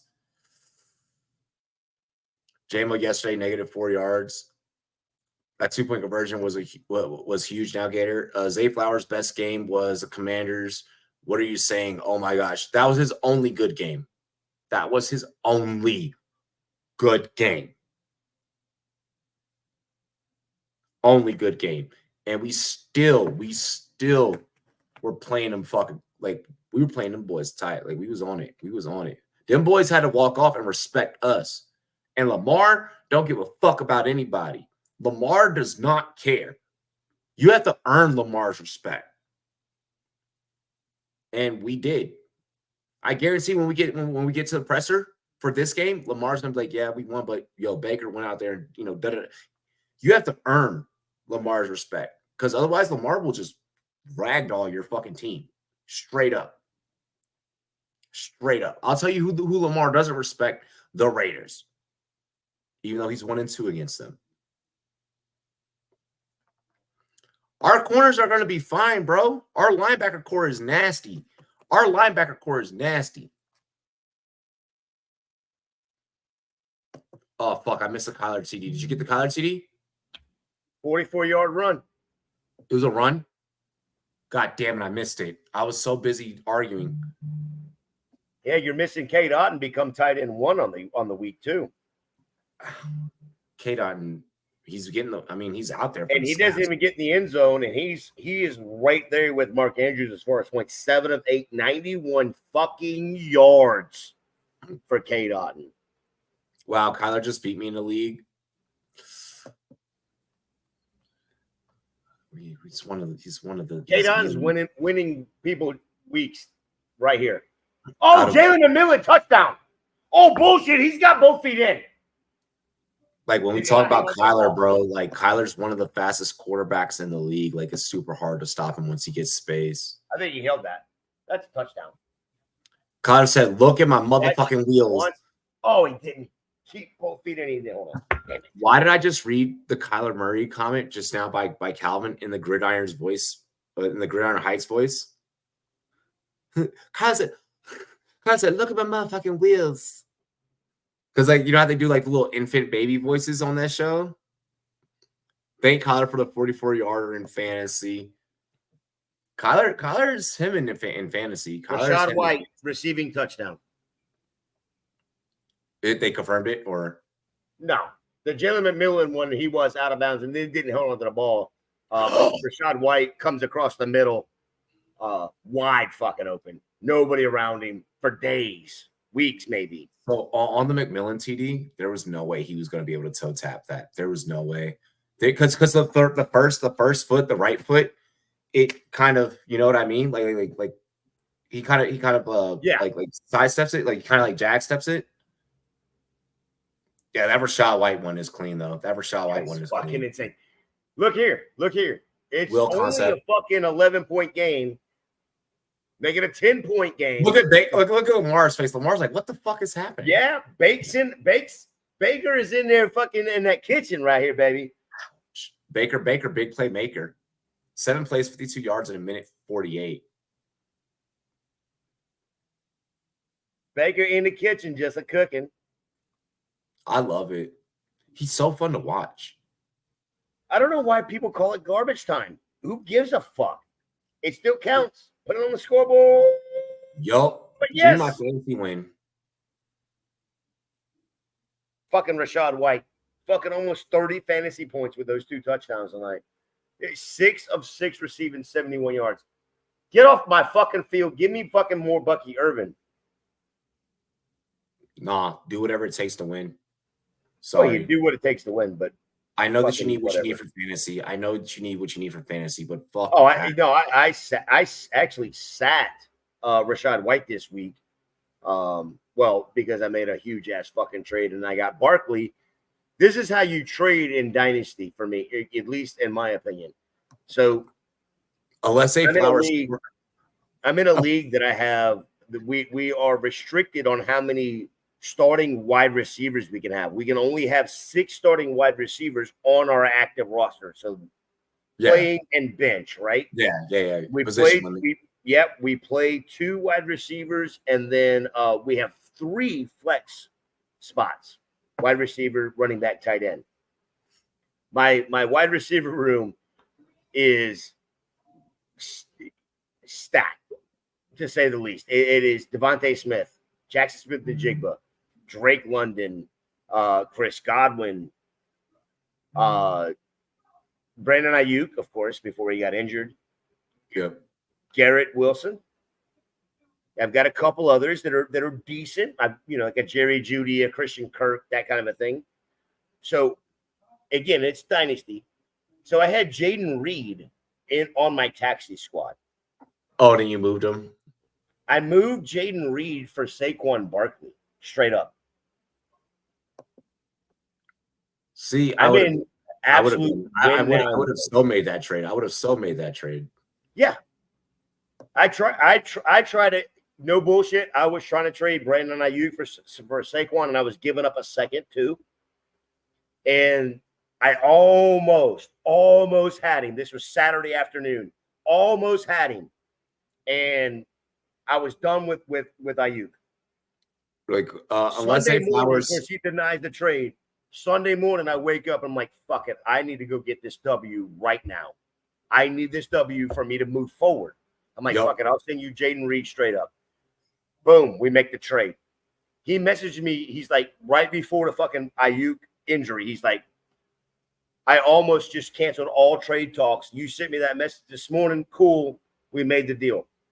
Ayuk gets hurt. He's like, holy fuck, you had me talk into Ayuk. If that would have happened, I'd have been so pissed. So, dog. Matt, really quick, he says, unless Flowers scores for me, I lost in the league. Robbie, don't say a word. Look, man, I already told you about Zay Flowers. Like I said earlier, if y'all motherfuckers are still holding on to Zay Flowers right now, after 3 weeks of me as an analyst, telling y'all, let's start making decisions, let's start making moves. I hate to say I told you so, but Gator, I told you so. So there's that. Baker just had that gunslinger mentality, plays a high risk, high reward. Times he'll throw picks, but he can still win. He can still win games. But you need that. And Baker, that's just his playing style. And I would never want to remove that from him. Gator, how big was it? When you look at his stat line for the night, 28 of 38, not horrible. 331 through the air, 3 touchdowns. Yes, the 2 interceptions were absolutely horrible. Killing. But I think they hurt more for NFL than they do for fantasy. So I don't want Baker to lose any of that mentality. Go, gadget arm.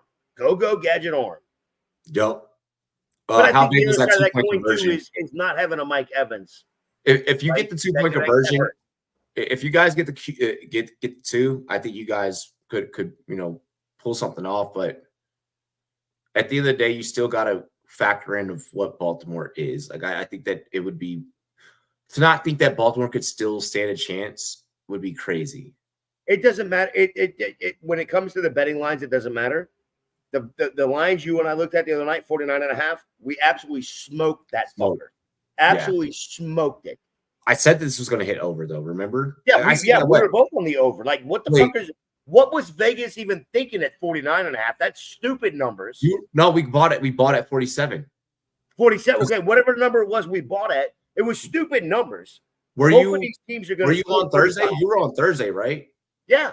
Yeah. Okay. Yeah. So yeah, we bought at 47. Yeah, you were with me then. You were with me when we did that. Yeah, because that was the Javonte Williams 2 TD game, first one ever in his life. Yeah. Well, in the NFL life. The fact, but that's the point is, as we're sitting here looking at a 72-point game, Vegas was so under on this game. There was no doubt that it was hitting. But maybe it was because of us Thursday night at the 47 that we were like, hammer the over. Then it moved all the way to 51. It moved to 49. And it went from 47. It jumped a whole 2 points to 49 to 49.5. Yeah. Friday night. We got off air Friday. We weren't on air Saturday. Sunday, it jumped to 51. And we were still hammering the over. Yep. This is the first game with Herbert over 180 this season. Geez, you got to realize he's playing in a hardball system. You're not passing for 200 in a hardball. In Jim's system, you're not passing for that. But this is a good thing for Herbert. This really, really is a good thing for Herbert. I know people are not going to like me to say that, especially people that are Oregon fans or just like Chargers fans are not going to like me to say that. Harbaugh's system is predicated off of winning games. It's not predicated off of creating a superstar. Like a superstar could be born in that offense, but it's about team football, which I respect. I respect because you're not going to get that. And they're doing the goddamn Harbaugh brothers graphic. Again, why not? Real I'm quick, not I taking this just go narrative. back and check the receipts on it. You can look earlier in the show if you don't believe me. The only prop that I gave you earlier tonight on the 6-leg that didn't hit was Zay Flowers. The over of 51 hit. The over of Chris Godwin 40 yards hit. The over Lamar Jackson 50 yards rushing hit. The over of Derrick Henry 70 yards rushing hit. And the over of Baker Mayfield 2 touchdowns passing smashed. He ended up with 3. I love it. I love that you coupled 5 of 6, baby. I love that you coupled the Baker for 2 because when you talk about playing the over, those are things that you're anticipating. All that playing a bet is scripting. All it is game scripting. You're scripting out how you think that it's gonna go. And I wish more people understood that exercise, like for real. No, 100%. And what I saw is the part of the Baltimore defense that is the weakest is their deep coverage. Yes, you have Kyle Hamilton, but he's one guy. He can't cover 50 yards wide, right? He's only, whatever, 195 pounds, whatever it is. He can't cover the whole damn field. No. And we're still looking at Chris Godwin, Kate Otten, dare I say Mike Evans is still good. Sterling Shepard, these wide receivers are still decent going down the field. Dicker has 29 in the Rum Boys League. That's crazy. In the Rum Boys?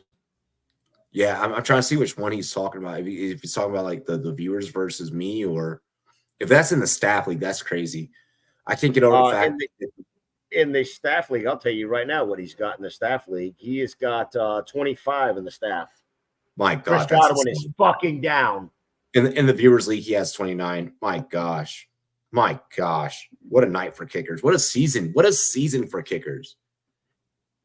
People be like, special teams doesn't affect football. Shut up. I can't get over the fact if the Bucks got 2 points, this could have been a fucking wild finish. I think they should have gone for the 1 and then tried to get God damn it. Godwin I haven't seen the fucking play yet, but Godwin's down.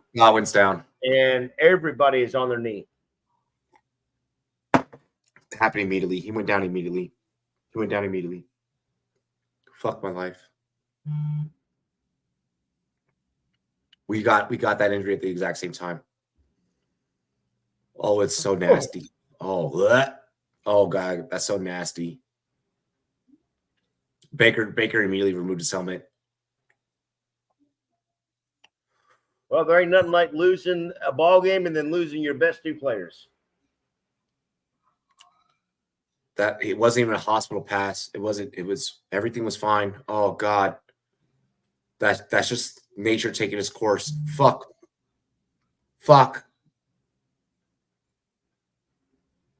Please be okay. That's fucking unreal, dude.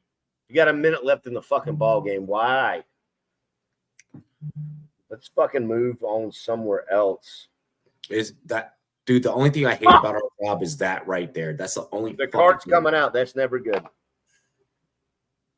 Unless you're DK Metcalf. It's never good to have a card come out on the field. DK came out and took a shit. He needed the card to go take a shit. God damn it.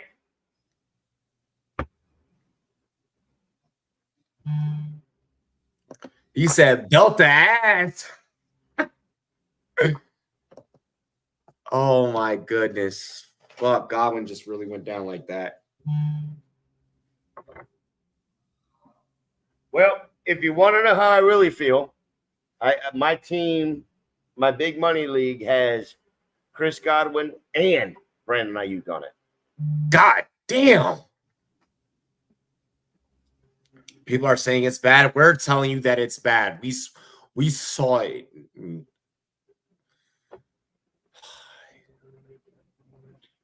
You know it's bad when they come back and they're like, yeah, we're not going to show that one.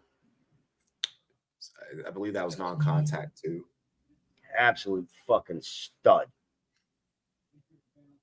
I believe that was non-contact. Yeah, it's a hang. I don't think a limb is hanging, but they got him in an air cast. I think the ankle went out. I think the ankle mid-route just said no. I think the ankle just said, appreciate you, Matt. Appreciate you, Matt.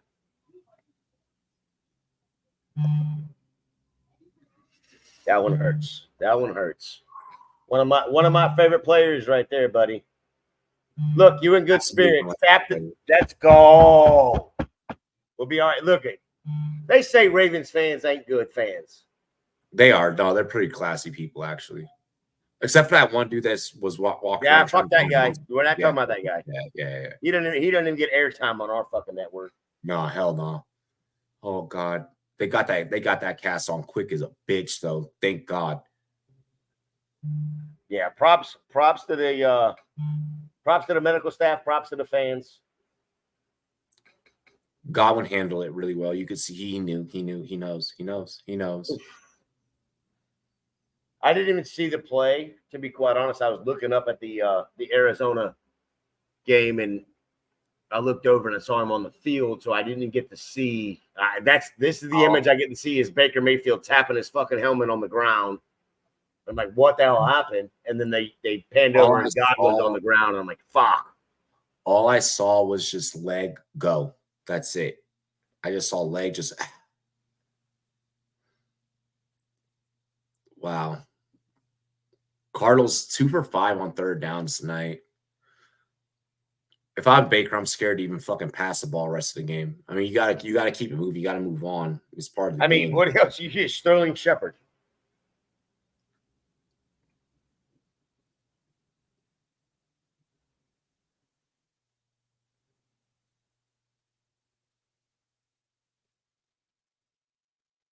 Baker's such a good leader.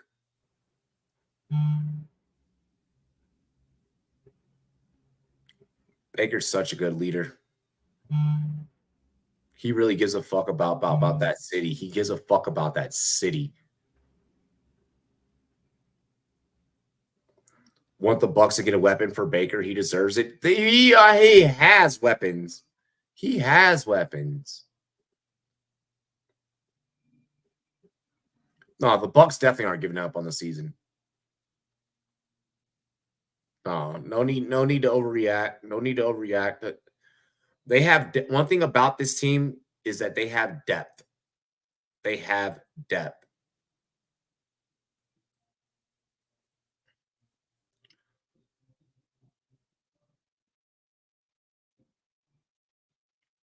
They'll be okay.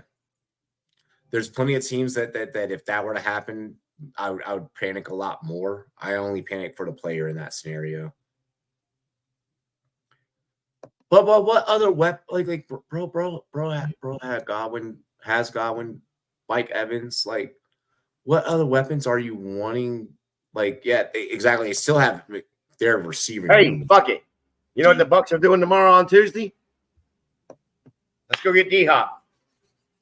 Y'all could do that. Y'all could do that. Y'all literally could do that. Bucs go get D-Hop tomorrow morning.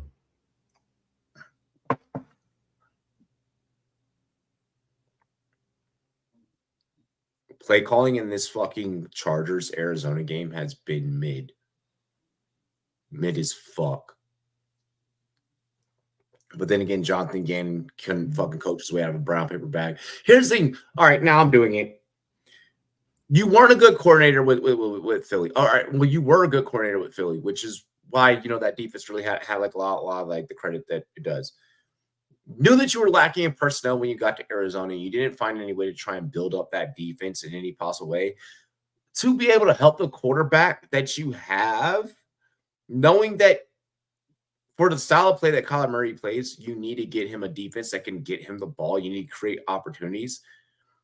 Running this, there's no reason why Los Angeles had as damn near only 2.5 minutes less of time possession than you.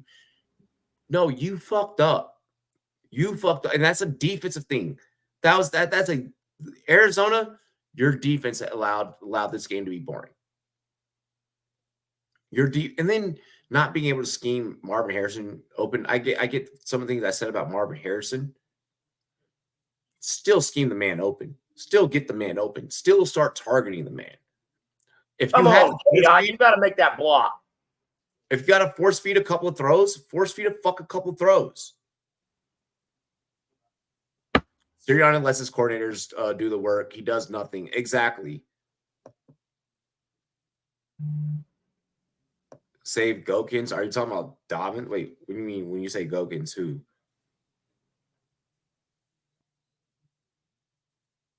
Wow, LA working from the back of their own end zone. And you should never, ever give Justin Herbert any time to throw. I get that offense does not pass a lot. You do not let Herbert do that. You do not give Herbert time. McConkey with a fucking route. Oh, my God, you just got routed up. Oh, my gosh, you just got routed up. Bad.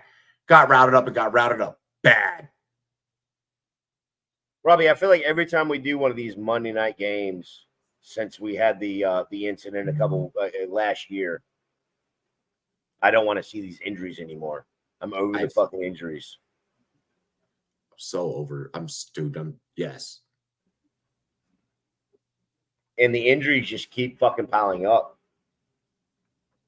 The Bucs have, my team has luckily avoided most of them.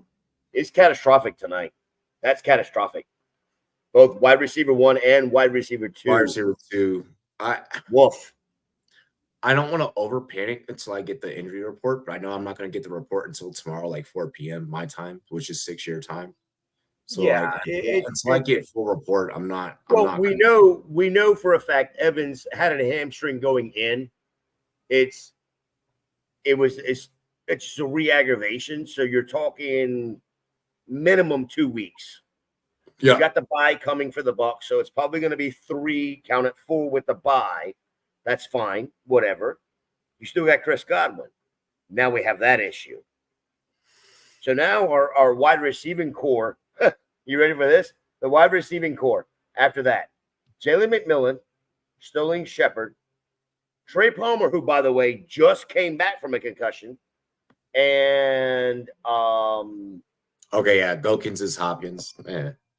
Raheem Jarrett is wide receiver 5 right now. I mean, we're going to be running out. Like, okay, hypothetically, starting running back is now Bucky Irving. Starting slot receiver, Rachaad White. Right. I mean, purely hypothetical is me, but dude. I mean, hell, we may as well get Donald Trump and Kamala Harris on the same fucking team. You know that actually might make things work. Fuck. It may not make football great, but it might help. God, that was bad. Look at how we bring people together. Exactly. Look. Now we're all bipartisan. 7-10 for LA, and even at this point, now they're trying to make Herbert pass a lot more. McConkey working in space. I mean, they're down by 2 with 6 to go.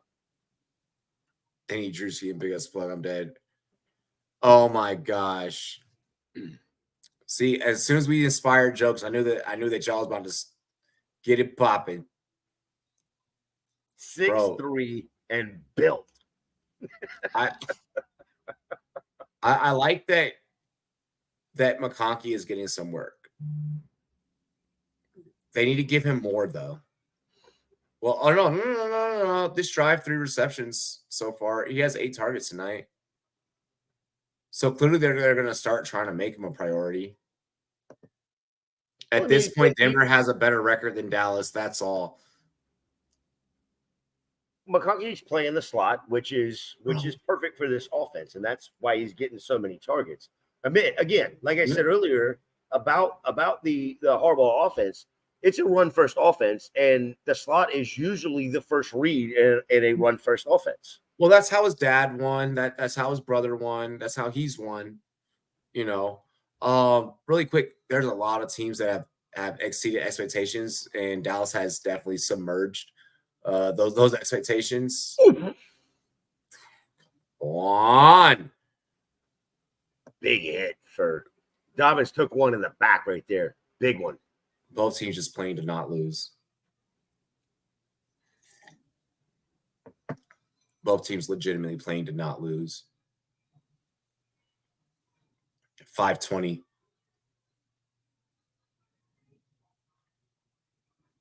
Come on. Just kind of ironic. I drafted Lamar like three to 4 years in a row. And when I don't, this season, he's back to MVP level. Still love you, Lamar. Just don't hurt my team. Anything can happen, bro. There's so many times where I've been where I make it to the playoffs, where I make it to the championship, and I'm going against like the person that may have like a Lamar or whatever, and because just not understanding the atmosphere of how playoffs work, not understanding, hey, this player may get benched or whatever the case. There's been so many times where I prepared and I'm just ready for that.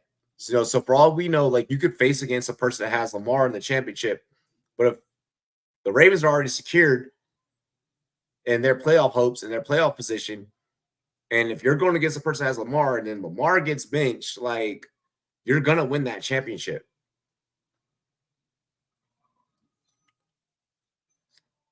Oh, good shit, LA. Way to run clock. Get that fourth down, run clock. Arizona looks dejected.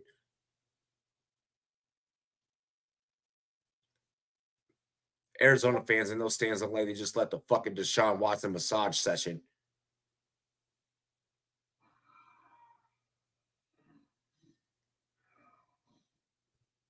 There is one bench piece I want all of you to go out there and get, and his name is Dobbs. His name is Romeo Dobbs. I want you guys to get those Packers receivers for depth for your benches. You need bye week fill-ins, Packers receivers. That's an easy fucking answer. I don't know if I'd say all of them. Not all of them, but Romeo Dobbs for sure. 12 plays, 72 yards, almost 7. It is 7 minutes of time possession. And counting. Yup. Run that bitch. Just keep running clock.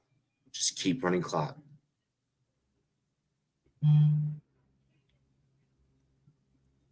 Poor Arizona. They lose these close matchups. Herbert making it work on his feet. That's a late hit. No flag, though. Sony Miles defeating Green Bay. Yeah. Robbie, 2019 Steven Sims over Julio story. All right. So did you hear this story? No. So 2019, we're live streaming the fantasy football playoffs, or the fantasy football championships. And literally, like I'm up like dumb early in the morning, bro. Like I ended up doing like a stream like at least like 2 hours before like kickoff. And I was like, you're playing. I was like, you're playing Steven Sims. Like, I was like, I can't remember who Julio was with at the time. I think he was still with Atlanta. It was his last season. No, I can't remember. But like, everyone's like, like, do I play Julio? Julio was having like a decent, like tail end of the season. And I was like, no, like you're playing Steven Sims for Washington. Like he's already a second string guy. They're already going to be going out there running him. We don't have anything to play for. Like you're going to play this guy. And then boom, like, bro, our chat went crazy that day. We had so many fucking people win championships because I was like, bro, classic. Call it bad, but I don't really fuck with all the cheering for the Watson injury. I don't care. I don't care if you don't cheer. I don't care if you did. Morally, it is what it is. 2-5 in fantasy now across all of your leagues? Because I know there's a league that you're not 2-5 in. So the turnaround of the season is on. Hey, I've been there. Clown of the year goes to Todd Bowles. Hell no. Stop. No. Aiden. Oh, that's Andre that did that, huh? Yeah, Andre, yeah. I'd like some explanation on why Andre thinks that. So either put that in the chat or DM me on Twitter on why you think that. Yeah, because I'm not a huge Todd Bowles fan. I'm not. I'm not either, but I wouldn't classify him as a clown. Yeah, definitely not a clown. There's a coach by the name of Doug Peterson who's a bigger clown. There's a coach by Jonathan Gannon. There's a couple others that I would classify as clowns before. Do you so I know I was talking shit earlier, but you realize that they haven't utilized the whole route tree with just Marvin Harrison. Like they only send Marvin Harrison on the same fucking like sixes and beyond. So he only runs sixes and up. Homie does not run any digs. He does not run any outs. They don't do anything, just like get him warmed up, you know? Bobby Slowick. Okay, I got you, Matt. I like that. Hold up. Let me see what he just said. There's Corner. Yeah. Hey, Bobby Slowick is sick with it though. I don't take what Houston did against Green Bay as anything. Like that means nothing to me. It says less about Houston and more about how good Green Bay actually is.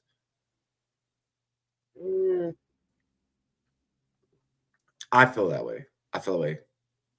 And this comes from a person that did not like Matt LaFleur. And now I have the utmost respect for LaFleur. I don't think it says that much about Green Bay, to be quite honest. I think it says more about Houston and how they want to distribute the ball. And it's not through the passing game. No. It's not through the offensive game. They want to control with defense. Exactly. Bro has Slowick while the Raiders fans have to deal with fucking Getsky. Like, come on now. Chargers up 1. 15-14. Yep, a minute 54. 1 minute, 54 seconds. Let's go, baby. We got a game on our hands.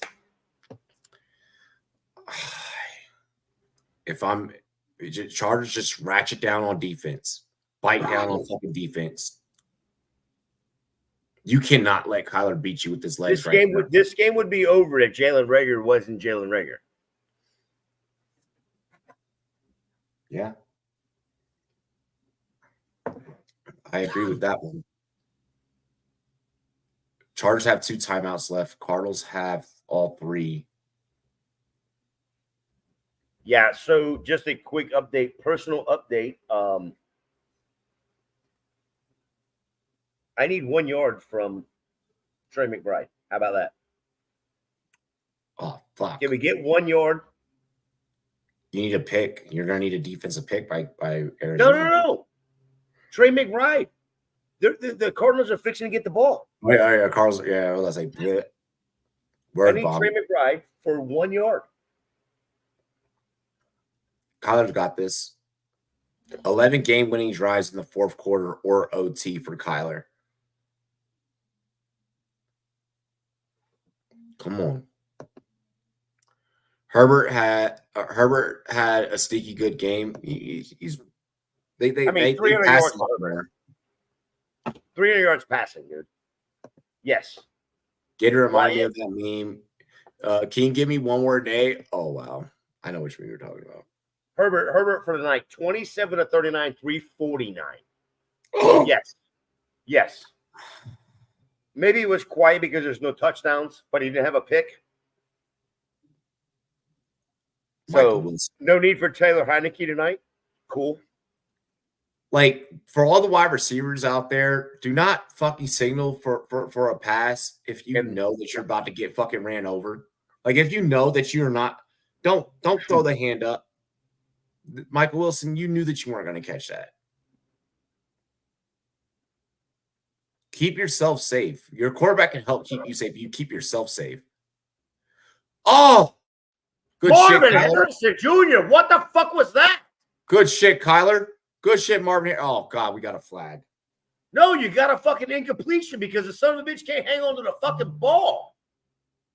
Was it an incompletion? Hold on. Yeah, it went I'm right. getting It flagged. hit him in the hands, it hit him in the chest, and it hit him in the nuts, and then fell onto the ground. I'm getting flagged. Yeah, there's a flag too.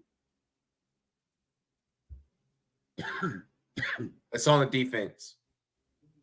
Well, Oh, you got bailed out, Jr. MHJ. You got bailed out. Bailed the fuck out. Get lucky, Arizona. I'm not asking for a week or a month, but can you give me one more day? Kyler's all right. Kyler is actually pretty good. Marvin needs to come to Houston, reunite with family. I'm dead. Yeah, Marvin needs to find something to goddamn reunite with something. He needs to reunite with that fucking ball. Is what he needs to reunite with. That's realistic. I'm not asking Marvin Harrison to come to no team until I see what the fuck you can do with no damn team.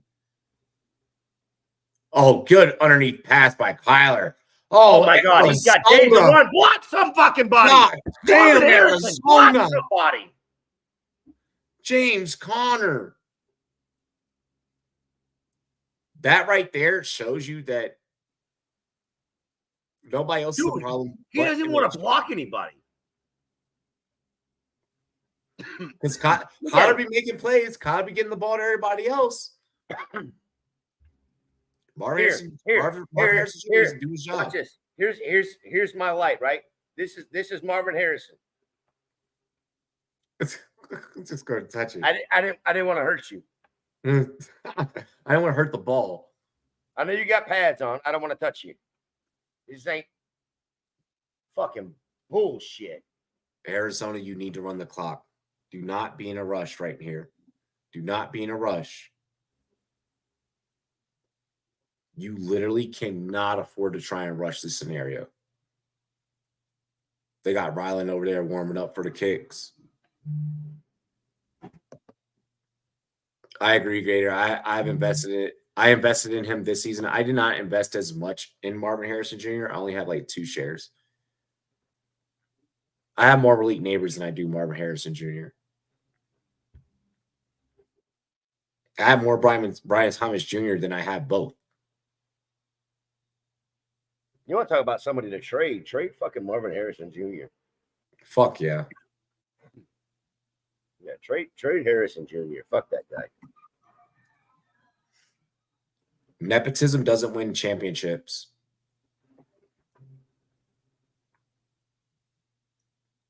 Yep, run the ball. Run the ball, Arizona. Run the ball. Run the ball. Good. First down, Zona. This is the problem with that. I need a half a yard. A half. I know. Not a full, but a half. And 100% Arizona is doing exactly what they should be doing. Don't worry about my bet, Arizona. But God damn it, fucking worry about my fucking bet. Yeah, do it. Like still do it. Like, all right, Chargers have no timeouts left. Well, this is the ball game right here. Your next 3 plays have to be runs. They have to be runs. Well, and I wouldn't be. It's first down, so you can sit here and run. You can run 2 plays, and both of them be kneel downs. To be quite honest, and run 40 seconds off the clock, and then kick a field goal, and that's exactly what they're going to do. Yeah, Matt. Dodgers in the World Series. I know. I'm so excited. I will be doing World Series streams. I'll be. If football is on, football will be priority. If not, then I will be doing World Series. I have to take care of all of my responsibilities as an analyst first before I can do any extra sports.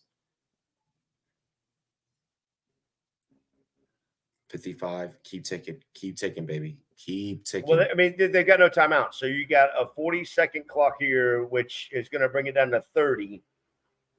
They mean right about 30. They'll snap the ball again. Then Arizona will take their timeout at roughly 3 seconds. Yeah, but Jonathan Gannon does stupid shit. Yeah, Dodgers, you can't fuck this up. You cannot fuck Dodgers this in up. 6, bro. Dodgers in 6. If he fucks this up, he will be on the same boat that that your boy came back from London. P Dougie P, or are you Yeah, talking about the that guy. Salajo? The Salajo? Dougie. Yeah, Dougie needs out. Dougie needs to be gone. I'm disappointed that they released a law, offered them to fucking do what they did, but that's just the Jets being the Jets. All right, so they'll take a timeout here with about 3 to 4 seconds left. I'm gonna say 3 seconds because that's about the time it takes to kick this field goal. You'll take that timeout. 100% on Raylan here. He can do it. 4 for 4 under 30 yards in his career. Arizona fans look like they're about to shit a fucking brick. Take a 17-15 lead. They're going to call the timeout right here with 2 seconds left. My point differential is only going to make me hit second. I won't get first place, but which is good. I don't like being in first place because I get superstitious real fucking quick. Yeah, it pisses me off. I missed it by a half. I'm sorry, bro. No, it is what it is. That's betting, right? Yeah, I mean, you play to win the game. Greatest quote of all time. That's the greatest quote of all time. That and practice. We talking about practice? No. Okay, so maybe those are the best two. But practice is top 3. Practice has to be top 5. Top 5. No.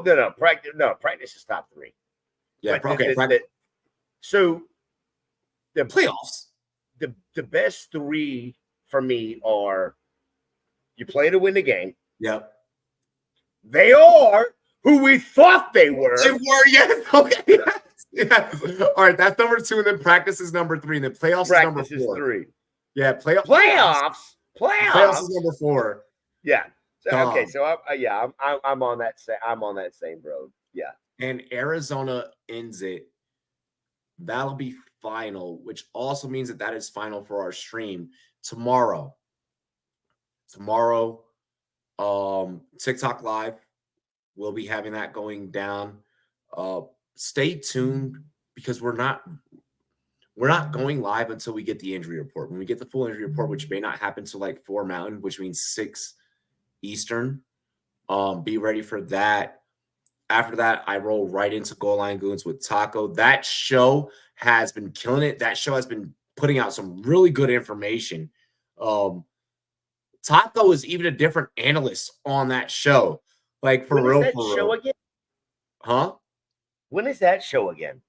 I think we're on air at the same time, so I'll just send you the link afterwards. No. I'm not on air. I do one show a week right now. One show that I'm on. Oh, bro, we're on at 7. We're on. So 9 your time. We're on 9 your time.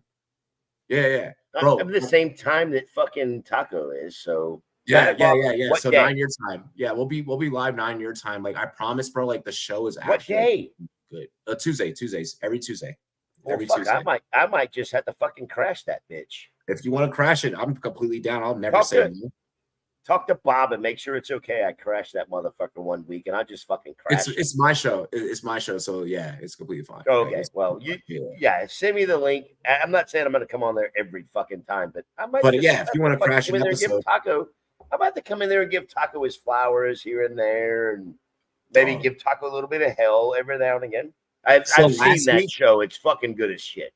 Last week, his takes were really fucking good. Last week, I was like, God. Well, when you fucking show up on time, it gives you a little bit of time to better prepare.